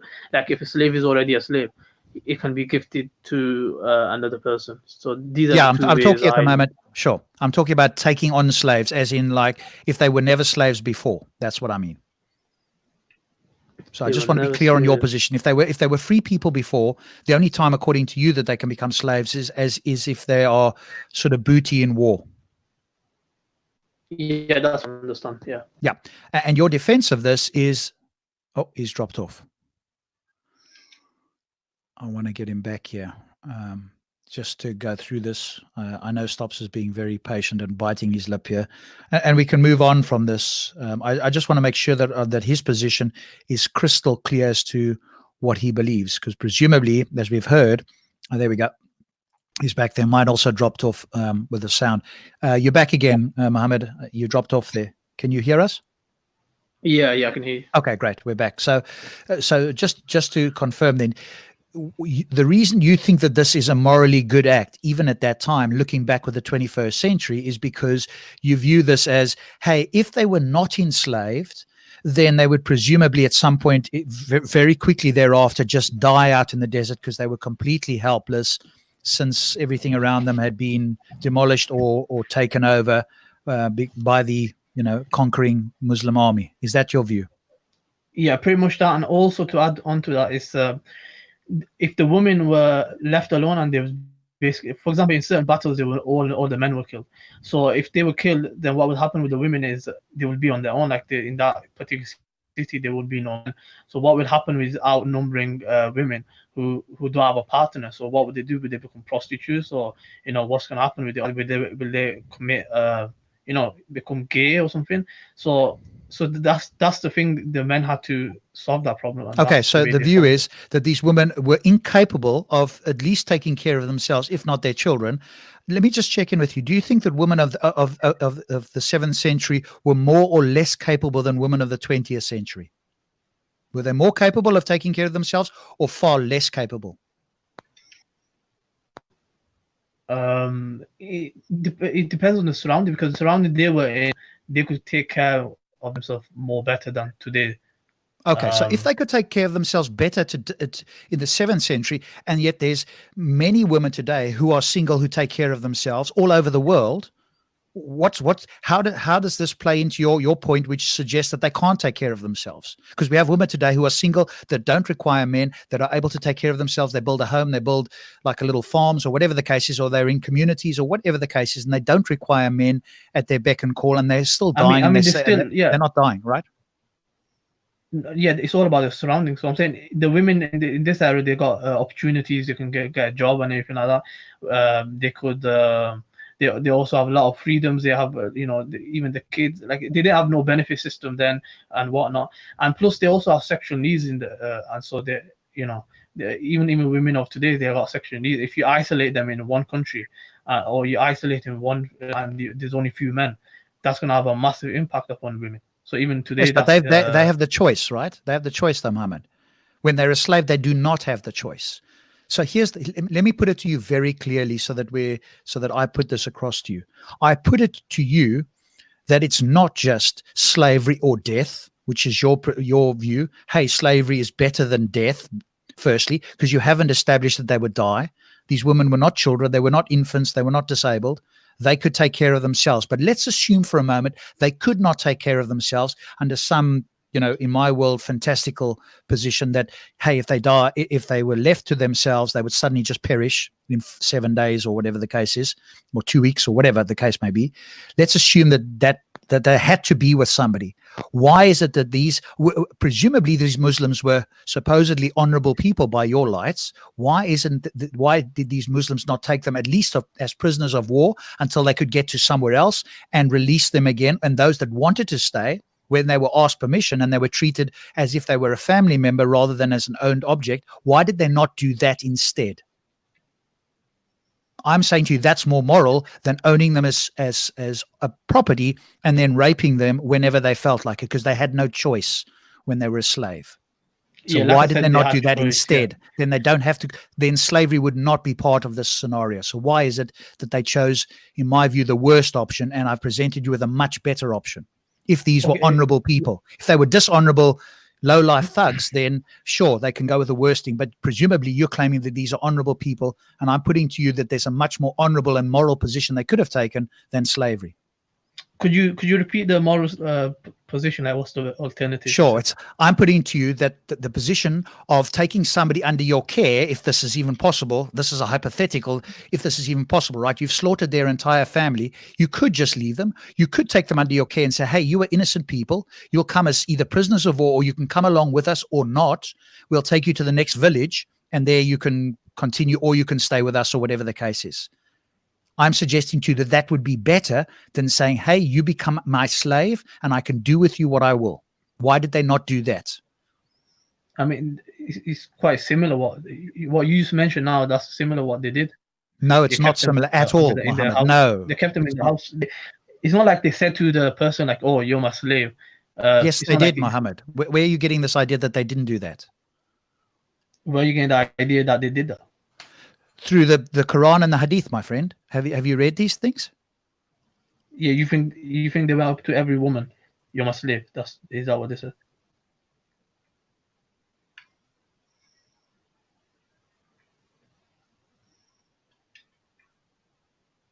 Sorry, I broke up there. What happened? What did you ask? Yeah, I said, you think they went to every woman and said to her, you're my slave? They could have just taken them. They will just take them. They're not going to walk around to each person. I mean, this is minutiae. They're going to round them up like they did in those days with everybody all over the show and just say, you're all our slaves. Go over there. And they would go and pick whatever they want. That's how it worked with chattel slavery, right? I'm just putting it to you. I want to see what your response is to this. I'm saying to you, instead of owning them, they could have requested that they come with them, or indeed said, hey, because we've slaughtered all your men, we're going to do the honorable thing, if that was even possible, and we will take you under our wing. You're not owned. We will respect you as if you were a Muslim woman, and we'll take you to the next village. If we've wiped out your entire village and demolished everything, we'll take you to the next village, and you are free to then leave and do whatever you wish to do. Or if you really like how we're looking after you, you can stay with us. I'm presenting to you that is a far better moral option than enslaving them and doing with them whatever they wish because they were property. Yeah, I would say that because we're not in the same situation, we would be able to give alternative. Because if we were in the same situation, we'd be able to measure why that's not the best. Well, I'm asking you that. Why is that? Why that? Yeah, I'm asking you because obviously I'm not. Everything being equal, everything else being equal, that's a better. Yeah. All right, let me just ask you this, Mohammed, and we can move on because we could stay here all night. Everything else being equal, there's no more imposition on the Muslims themselves. Everything else being equal, why do you think what I've presented? Do you think what I've presented is a better moral option or not? No. Why not? So it ultimately comes down to revelation. So because it's revelation, I know it's the best decision and the best way in that whatever position they were in, that was the best solution. Whereas you're looking because you don't have the full image, the full picture of this, what happened at that time. You were in their shoes. You're making a judgment upon them. However, I don't think that's fair because you don't have the full picture of it. Okay, so you've now suggested that you're appealing to the majesty, quote unquote, of Allah. Why did you even argue about this then? Why didn't you just at the very beginning say, hey, I accept what Allah says because he's overall, I don't have a moral position. I can't make a decision on this because he knows best. You attempted to suggest that slavery was the best option. And now when I've presented to you what I think intuitively you know is a better option, you're now appealing to the mystery or the majesty of Allah because I wasn't there. And somehow there must have been a better reason for this. But yet you can't present it.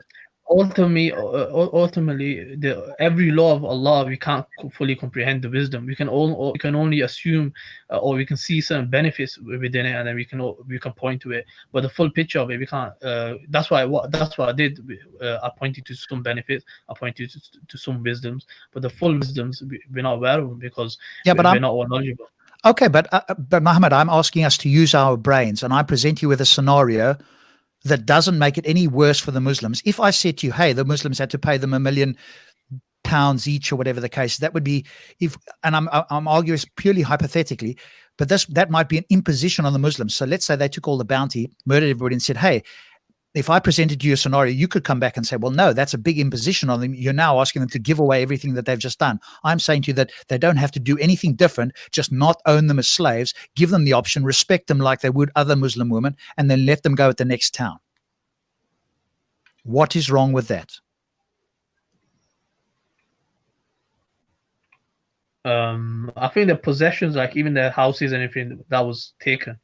So what like you're saying, just what are you saying exactly that should be done? Like just keep under the house and just give them to the next village? They could either, okay, Muhammad, they could either let them go if they still had houses and they still had property and they could survive on their own, or they could say, okay, because we're so-called moral people, we will take you under our wing. You won't be owned. We will treat you as if you were a member of the family, as long as you don't do anything, negative, and we'll drop you at the next town. So there's no extra imposition on the Muslims because they were taking them with them anyway. We won't own you. We won't have sex with you. You won't be a property. And anything that, apart from coming with us, and in fact, if you want to leave at any stage, you're welcome to leave as well. Why? I suggest to you that's a far more moral position to take if you're claiming these people were moral than enslaving them. Why am I wrong? So you said take them to the next town. Yes, as an option, or leave them there. In fact, if their houses were standing and they could carry on living. I'm being charitable with you and giving you the worst case scenario where they have absolutely flattened everything, and I'm presenting to you that if they left them there, they would die. That was your. So I'm giving you the worst case scenario, in which case they need to take them to the next town, and they would be taking them to the next town or wherever they're going anyway. So there's no extra imposition. And I'm asking you, why is that not a better thing instead of owning them and forcing them to do whatever they want, which is what they do as slave owners? So once you take them to the next town, what do you think that's going to happen? They can let them go. They can offer whatever the woman's choice is. She gets the choice. She can either stay with him, she really wants to, or she can be let go. But under the scenario you're putting forward, she's a slave. She's owned as property. She does not have that choice. And I'm saying to you that's what I said. She does have a choice of getting freed. That's what I mentioned to you. Yeah, you when you provide the evidence, because I'm dismissing your claim as you making stuff up. Okay, let me find some stuff. I mean, obviously, it's going to take. All right, at this point, I think we're going to move on. I don't think you can provide me with any substantial argument against this. I've given you a moral position that does not impede in any more on the Muslims themselves, and I consider far more moral than your position of owning them. You haven't given me a reason why this is bad, other than appealing to the mystery of God or suggesting I wasn't there. Obviously, that's not a substantial response.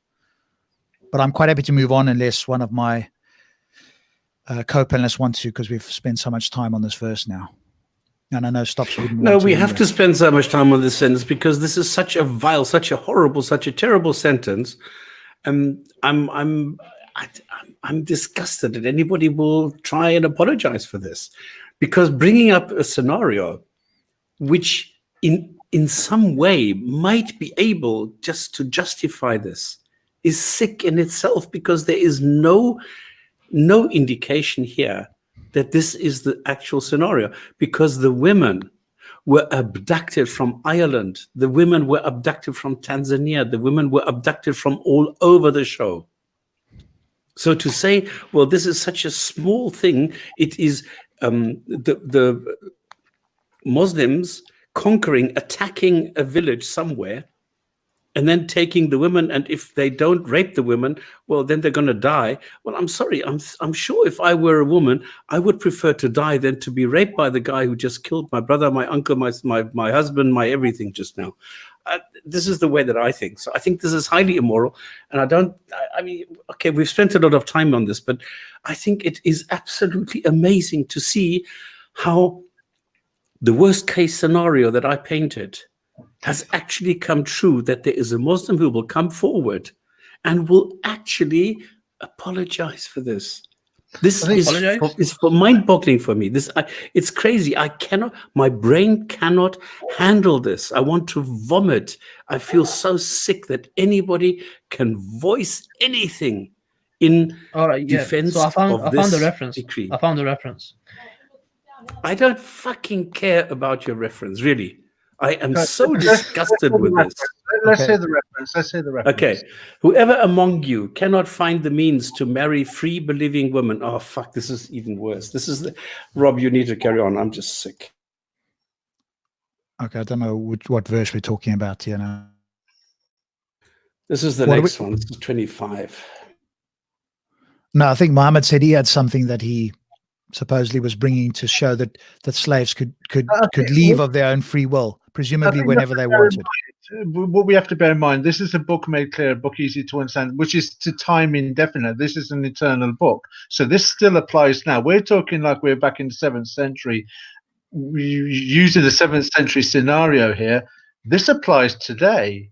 That has to be bear in mind that this is the Muslim standard that Muslims have to abide for eternity or until Judgment Day. Judgment Day isn't here yet.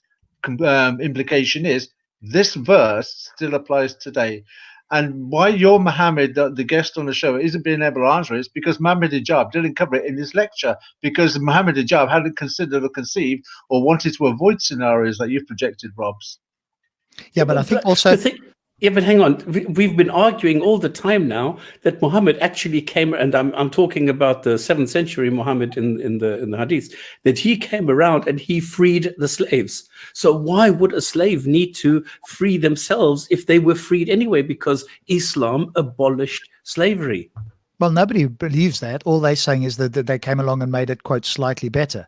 But I think what Muhammad Qasim is trying to suggest here is he's going to present us now with something that shows that a slave, I'm hoping that's what you're going to do, Muhammad, is present us with something that overrides this verse that actually says, no, a slave can leave of their own free will under certain circumstances. So can you provide that, Muhammad? Yeah. So it says here, there's a system within the fiqh where it says it's called muqataba, which is a contract of manumission between the slave and the master. This is from the Quranic verse where they deduce this from. The Surah Nur, chapter 24, verse 33. It says, and such of your slaves as seeking a writing of emancipation, give them such writing if you find that there is good and honesty in them, and give them something out of the wealth of Allah which He has bestowed upon you. So from this they deduce that the slave can be freed. That's Muhammad, I'm not contesting that a slave could be free. What I'm contesting, and what I put to you very clearly, is that if the slave owner does not see that, does not wish to let the slave go, and in fact suggests that the slave has not been a, quote, good person or whatever the case is, the slave is not free to go. That's what I was looking for. So what you've presented there is not answered my critique. Do you understand my critique more clearly now? Can I have that surah reference again, please? Yeah, 24:33. 24. Thank you. Okay, so do you agree that that doesn't answer my critique of a slave owner that does not want to let the slave go, or indeed chooses to feel like the slave has not been a good person and therefore will keep them? The slave has no recourse then. Yeah, that's what I said to you. He'll go to the leader, and he'll go to the leader of the Muslims, and he'll go to him and complain to him, and then he will free him based on this verse. And if the slave owner comes along and says, no, I do not believe this, are they going to believe the slave or the slave owner? The slave, like they would of course they will. They're going to just believe the slave, because these people were looked after, weren't they? And they were seen in high regard because they were owned, right? Of course, Muhammad, I don't think you're making sense. They're gonna examine, how he is in the society. They will examine that, and then based on that, they'll free him. The verse you provided does not answer my critique. And if there was any abuse or anything like that, then he'll also get freed as well. Where are you getting this from? You're suggesting that, in fact, this wasn't really slavery, that this was like a contractual system, and it's like modern day that, hey, if you do something, you can go to a tribunal like you can here in the United Kingdom, for example, and if it's shown that you were mistreated in some way, you get some kind of compensation, or in this case, you get freed. Where are you getting? That's what you're implying, are you not? No, not compensation. No, but you are suggesting that there's some kind of a contract, because I heard the word contractual agreement or words to that effect. You're trying to equate the verse that you're talking about, which is much more like an employer and an employee, not a slave and slave master. Yeah, we would say it is quite similar to that. Well, exactly, but I'm not talking about that. I'm talking about the original chattel slavery, which was when they owned them, when they sold them, when they were just like property. And Muhammad did that as well, right? Your Muhammad did that as well. He bought and sold slaves. He even negotiated for one slave or a couple. I mean, Stops will remember the one off the top of my head. I can't think of the particular verse where he gave 2 slaves for one, that sort of a thing, where he bartered them. So of course this wasn't abolished. That's the time of that was the system of the time. So that's what I'm saying. Okay, but that was I'm not arguing it wasn't the system of the time. What I'm saying is that it was immoral, and we can certainly say it's immoral by today's standards at the very least. And no, this is still immoral, because if you go, this mukataba is something in the 24th chapter, which says that if a slave comes to you, then you can give him this letter of emancipation, otherwise of manumission, that he is free. But the thing is, there are no preconditions mentioned here.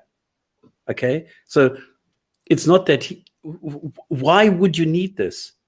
If Islam abolished slavery, if Muhammad freed the slaves, why do you need a writing of emancipation or manumission?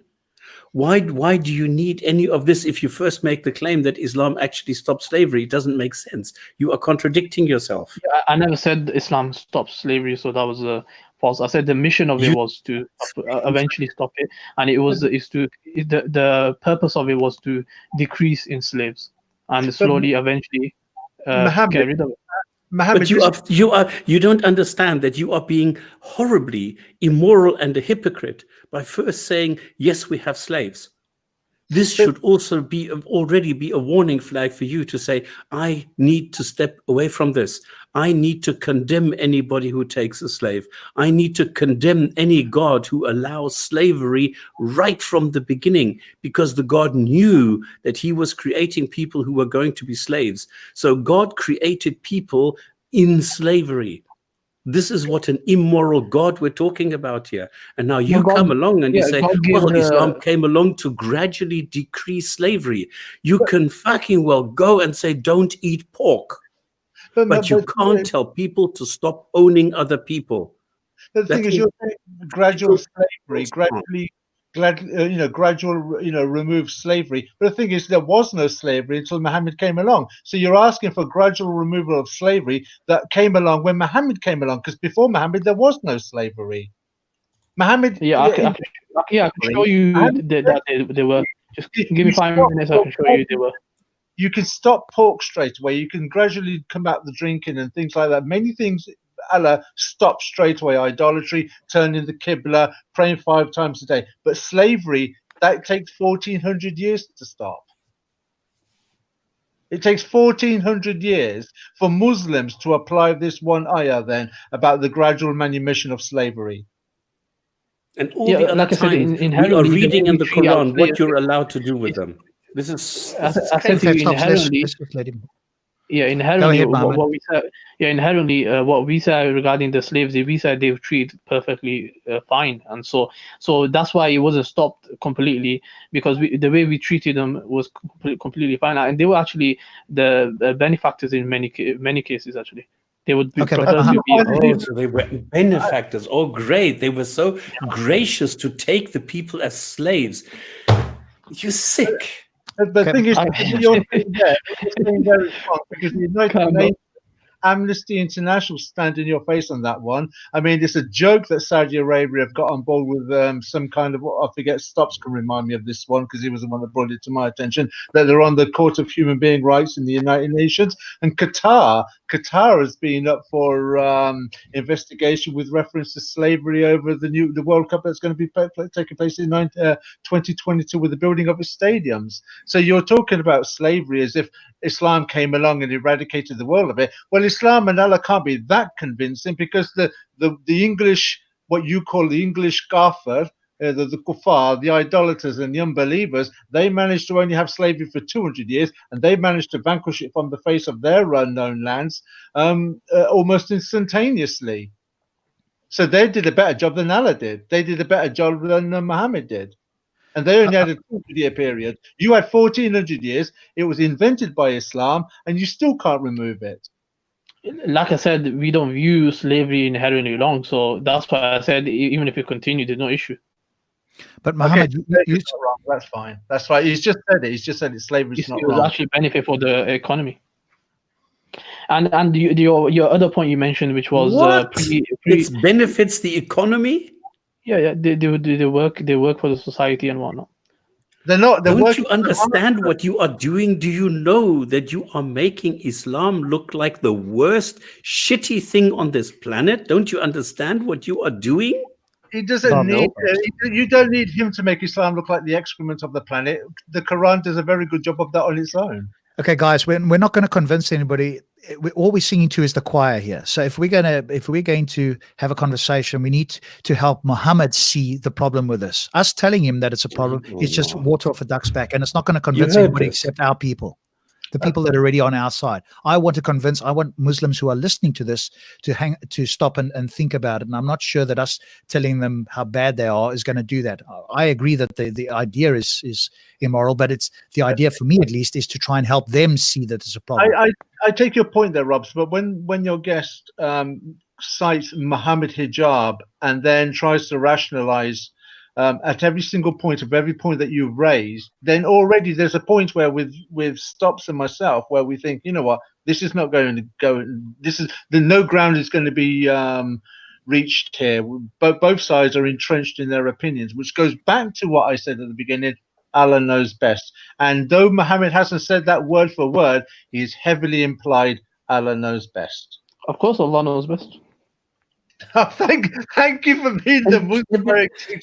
The point is that you justify this. I don't know of any single Muslim that I know personally who will go to this extreme and say, yes, slavery is okay if it's a benefit, if it's a economic benefit, and we're actually being generous in taking them as slaves. I have never in my life heard another Muslim say this. Yeah, technically, if they said that slavery is wrong, and it was basically if they say it's wrong at that time, and the Prophet what he did was wrong, they'll become disbelievers in that matter. Thank you, Mohammed. You're at least you're honest. Unbelievable. I appreciate the fact that on the very few occasions we've had Muslims on the show, you've actually been very honest, and with what I've said all along, the Quran defines Islam. I appreciate your honesty and your integrity towards Islam, because you've proven to be a true Muslim. All it needs for you to do now is to find out where I live and execute me, because I'm an apostle. No, that's not our thing. No, that's incorrect. All right, I don't think we get any further. My two co-hosts here are highly riled up, and I'm not sure we'll have any sort of back and forth that's going to be constructive for somebody else who's not already on one of our two sides. So we're already at just after 10. How much do you want to continue, guys? What do you want to do? I'm up for more. Okay, we'll do one more, and then because if that takes another half an hour. All right, let's do 425. I'll do Yusuf Ali because it's a bit shorter there. So Surah 4, verse 25. If any of you have not the means wherewith to wed free believing women, they may wed believing girls from amongst those whom your right hand possesses. And Allah hath full knowledge about your faith. Ye are one from another. Wed them with the leave of their owners, and give them their dowers according to what is reasonable. They should be chaste, not lustful, nor taking paramours. When they are paramour. Okay, we'll come back to that in a moment. When they are taken in wedlock, if they fall into shame, their punishment is half that for free women. This permission is for those among you who fear sin, but it is better for you that ye practice self-restraint. Allah is oft merciful, oft forgiving. I can do the Sahih International as well. And whoever among you cannot find the means to marry free believing women, then he may marry from those whom the right hand possesses of believing slave girls.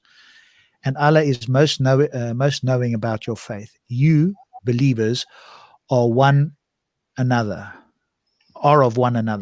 So marry them with the permission of their people, and give them their due compensation according to what is acceptable. They should be chaste, neither of those who commit unlawful intercourse randomly, nor those who take secret lovers.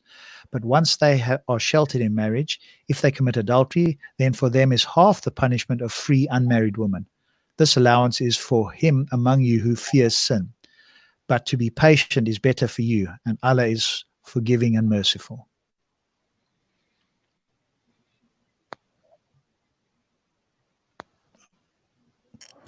Okay, that's a mouthful. Yeah, that's why I say it's quite a long one. Maybe So we it's- should have left it for next time.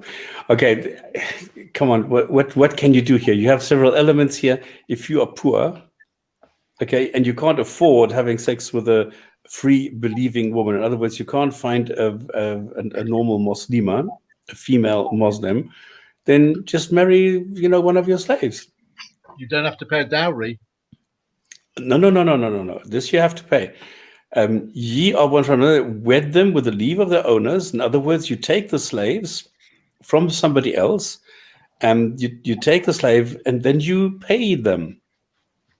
So they are getting money that you can have sex with them. So remember, we had a couple of weeks ago, yet you're not allowed to have sex with the slave of another owner if he doesn't consent, because it could be that he's having sex with her. So you need to first ask the owner, are you having sex with it? No. Is it okay if I do? Yes. Okay, then here's $50. Give this to the girl, and then I will have sex with her. And that's it. Now, whether she stays with you, that's a different story. Okay? But it says they should be not lustful. So you shouldn't be looking just for a lover, but you should be looking for a wife. If this is only temporary, well, that's a different story. Like we said, Allah is oft forgiving and merciful. And So if they do treat you with somebody else, then the rest is just, if you go and have sex with somebody else, or if they go and have sex with somebody else, then they only get punished half as much as a Muslim would. There you go. That's the contents of this one, as far as I'm concerned. Yeah. Muhammad, do you want Let's to see. add anything? Okay, sorry, Rob. Go ahead. No, I was just asking Muhammad if he wanted to add something. No, it's quite clear, I think. There again, though, you can obviously see that they are being traded. And you did say originally, and that's I didn't get a chance to ask you, you did say that this was the best possible option that could befall these women, right? So once they be taken as slaves in war, which you contend is the best possible solution in that circumstance, as opposed to any other option. And I presented you an option I think is at least one option. There's probably many others that I think is much better. But you suggest that slavery was the best option under the circumstances. Do you still contend that this is the best option, where a woman is sold off to somebody else to be married? Or could you conceive of a better option by today's standards? Yeah, I can probably conceive of something in my mind that I would say better, but that would be limited because I'm not a knowledgeable creator. So that would be limited judgment that I'm making, and it's not going to be it's not going to be objective or anything. Yes, but what we're looking at here, nowhere in the Quran does it suggest that that this practice was stopped, right? If Muhammad in his dying bed, let's say, outlawed all forms of slavery or trading in slaves or anything like that, at least that would have been a small step forward, that we could all somewhat agree that, okay, it happened while he was alive, so he took advantage of, whatever the case may be. But at no point was this outlawed. Actually, on his dying bed, one of his last words were, "Take care of what your right hand possesses." So the slaves. There are 50 million different versions of what he said on his deathbed. Okay, but we'll take that charitable version that you're saying, because Stops is contending there are many other potential options that were said. That's your interpretation of that. But let's assume that were the case. No, that's not the interpretation. That's clear from the text itself. The narration mentions it. And also another hadith where a man was hitting the slave. The Prophet said that you're going to be accountable for this on Day of Judgment. Then the man freed the slave. And so we see this example of great treatment of slaves in Islam. And they actually became kings later on. Yeah, we also see bad treatment as well, don't we, Muhammad? You would agree with that? Not all slaves were treated well. It depends on the slave master. So correct. If he doesn't, it depends on slave master. So if they weren't treated well, then then they'll be told off about it. Okay, but so that makes your previous point kind of irrelevant, right? Because I can find you slave masters who treated them Exactly. poorly. So it's not about how they were treated; it's about the fact that they were slaves. Because if you point to the ones that you think are the good ones and say, "Hey, look, slavery wasn't so bad because they were treated well," I can point to ones where they were treated badly and say, "Hey, slavery was even worse than you think it was." So pointing to people is not it's not going to help you. What we're talking about is the actual act of being a slave. You're talking about religion itself. So I'm saying the religion itself is telling you to treat them good, like the Prophet said to the man. He said you're going to be accountable on the day of judgment for this. Okay, well, that's your So- claim, right? So I'm asking you, but you seem to agree earlier on that even by today's standards, you can conceive of the slaves being treated better. So in actual fact, Muhammad was not, even in those days, treating the best they could be treated. Because we can look back and go, no, we could easily see in those days I never how said that, in those days they could be treated better. Yes? Yeah, I never said that, no. Do you agree that they could have been treated better, or do you disagree?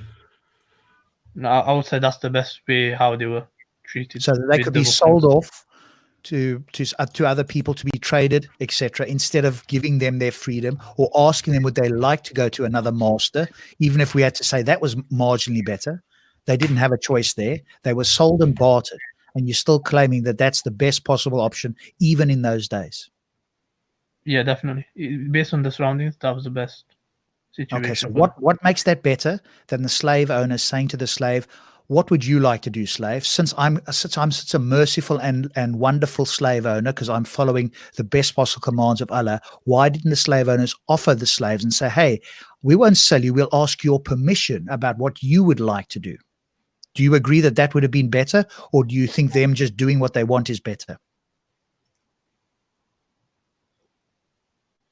I mean, they definitely were given option for freedom. That's already, I mentioned that. So.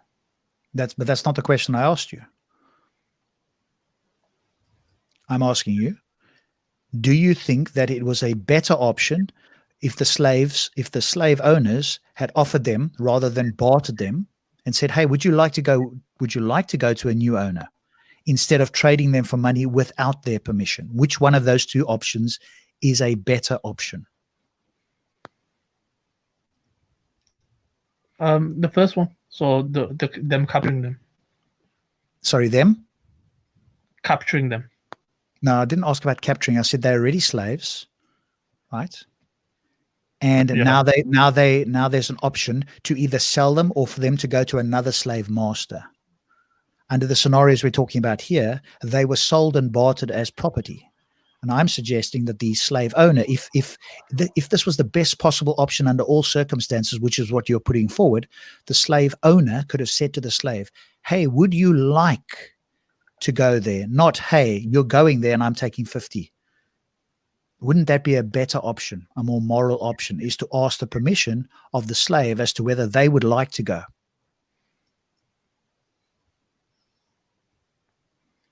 I believe they were given a choice. Like they were given a choice to choose the man as well.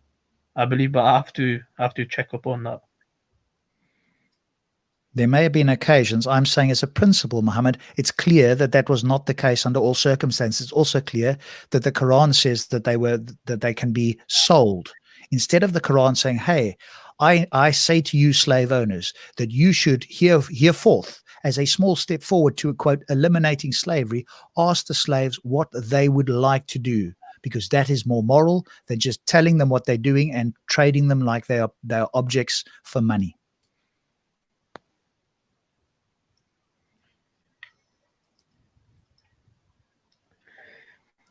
Yeah, I believe they had to make a quick decision, so they had to do that.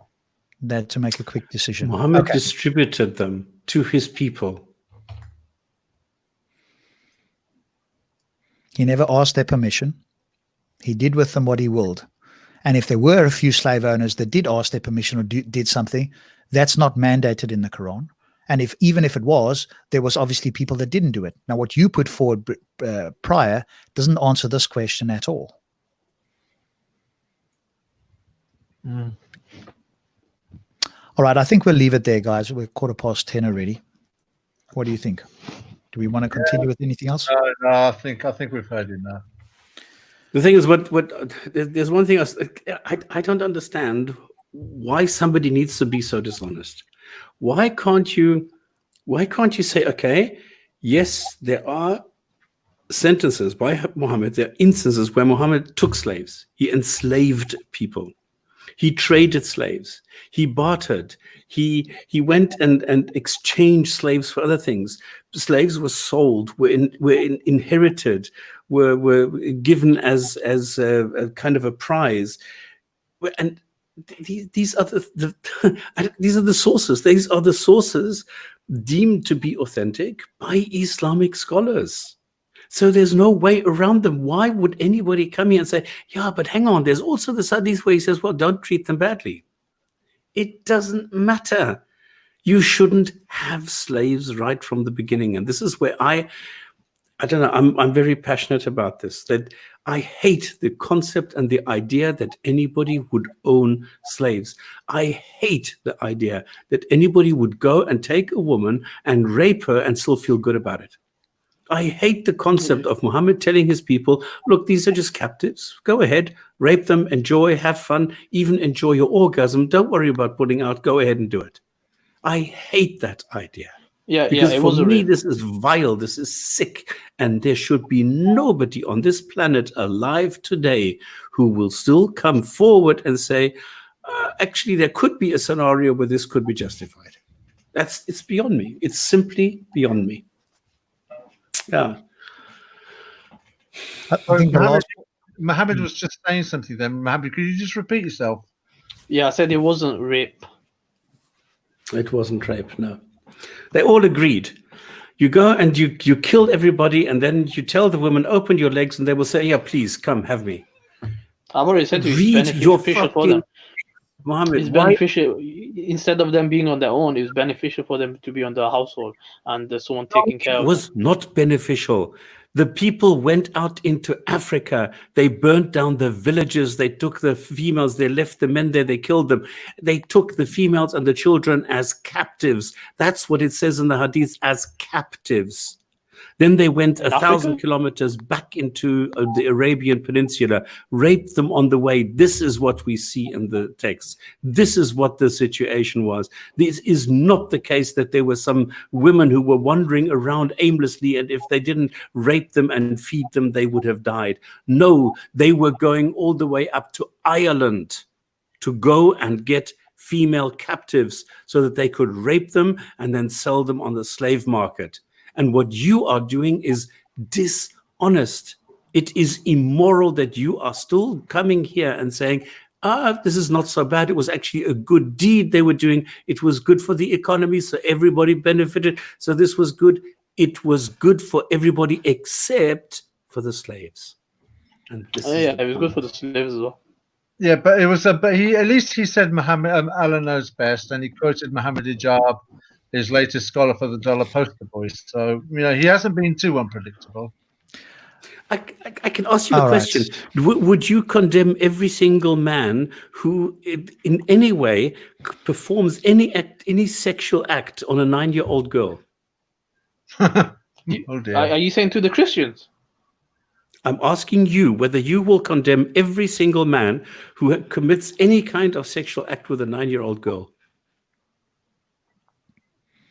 Thank you. That's enough. That's all I need. Yeah, that's a bit random to ask. All right, I think let's leave it there. That will be. This is Islam. Time. You see, we are getting Islam live, the way that Islam is being practiced in the 21st century, based on this book, and I can't believe that there are still people alive today that do this.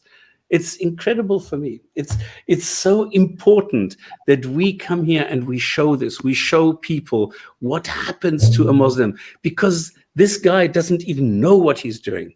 He listens to people, to assholes, to jokers like hijab. I mean, this guy is like pathetic. And then he goes, look, he totally deconstructs wood. He didn't. Why don't you debate him? Why don't you debate him? Why don't you debate him? By Dr. Wood. Bring him on here, Mohammed. Bring him on here. Demolished. Yeah, it is the come on here. No, he did it face to face. Yeah, so And this is what Islam is doing to people. This is what we need to show to people. This is how the brainwashing works in Islam, that somebody who's a total fool, a complete idiot, is being worshipped to the extent that people even go and apologize for rape and for things like that. This is it's so important that we do this. People random stops debate hijab, people finish you. In what universe? In what universe are you talking about? There is no way. I have the facts. He's got the fakes. There is nothing that hijab can do. He will finish you. Just look at his last debate that he had. He completely annihilated the. That's like you're saying. Look at his last debate. That's like me saying to you, well, look at Mike Tyson's last fight when he slapped Robin Gibbons. I'm sorry, but that doesn't work around here. That's not a reasonable argument to say, look at the guy he beat. Yeah, all of his debates. All of his debates are. Ahmadou Dad and Zakir Naik and that, he's just following the same two. He handpicks the people he debates with that he thinks he's going to win. Are you serious? No, Yes, he even debated. I'm a 51-year-old ex-Muslim. I've watched how Muslim debaters debate. They handpick their opponents. Come on, Hijab debated Rob. That's on this panel. He debated many atheists, many. Yes, he didn't come off very well, did he, Mohammed? And when he did with Skydive Phil, he got a serious education. So, but let's not go to this. Is not the Mohammed Hijab show. If you want to bring him on, we can do that. But let's bring this to a. He's too shit scared of this. Let's bring it to a close. I think it's been an emotional show, and we're not going to really progress much further. Mohammed, thank you for coming onto the show. I think we'll call that a day. Have you got a hadith of the day, Stops? Oh, shit, I forgot about that. Okay, give me a second. Say something. Sing. Anytime you want to bring him here, Mohammed, feel free to do so. And I'll post you the link in Discord for you to go watch how Skydive Phil. I mean, obviously, you're not going to accept that he's ever, quote, lost a debate. But I'll give you the one with Skydive Phil, who gave him a serious education on cosmology and the Kalam argument. But presumably you'll think he won that one as well.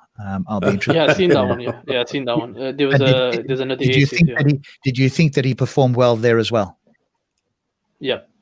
Okay, cool. So there's nothing that will ever convince you anything. He could say the sky is purple, and you'll still think that was a good argument. So there's nothing else that we can. He was quite good in that. No, he was absolutely. That's the worst one. I mean, you can point to other ones, etc., but that one, if you go look at. Well, not just my view, virtually every single person who watched that, the fact that you think that he said anything of consequence there is absolutely baffling. Anyway, Stops. If you've got that ready, let's go. Narrated Abu Huraira. Allah's apostle said, if you want to put on your shoes, now remember, girls and boys, you need to pay attention, all right? This is very important. Allah's apostle said, if you want to put on your shoes, put on the right shoe first. And if you want to take them off, take the left one off first. Let the right shoe be the first to be put on and the last to be taken off. There's a lesson for life. Yeah, that's quite Why good. is that, Mohammed? And presumably there's a reason for that? Of course. Yeah, there's definitely a reason for it. But it's mainly, from what I can see, is discipline and in Why not the left things shoe? Why not the left shoe? Yeah, like I said, discipline. If the message but why not says the left something, shoe you follow first it. and then the right shoe? It's called complete submission to the law of God. I know. Were you being disciplined in those? What is the discipline for? Okay, let's do it. If you want to have an after show, we can do it. Just in case, if anybody's wondering, this is in book 7. It's volume 7, book 72, number 747. And that's unfortunately, Mohammed, why the rest of us here will never be Muslims. We're not going to just submit. We're going to use our critical thinking, something that maybe you don't want to use or you're not allowed to, whichever the term is. I don't know how. We won't submit without a critical evaluation. So on that note, I do want to thank you for coming on as a panelist. I want to thank my co-panelist, and we'll be back next week, same time, 8 p.m. UK time for the next Gin and Tonic, carrying on from 4:26. Thank you very much, guys. Thank you to everybody who's watching, and we'll see you again soon. Thank you. Don't forget to thumbs up wherever you're watching, whether it's on Facebook and YouTube. And remember, if you want to see any other episodes, you can always go to the archive. You can catch us live on on Fridays from UK time, 8 p.m. Or you can watch us on Facebook as well on the Gin and Tonic Show. And if you have questions, ask away. Yeah, pop them in the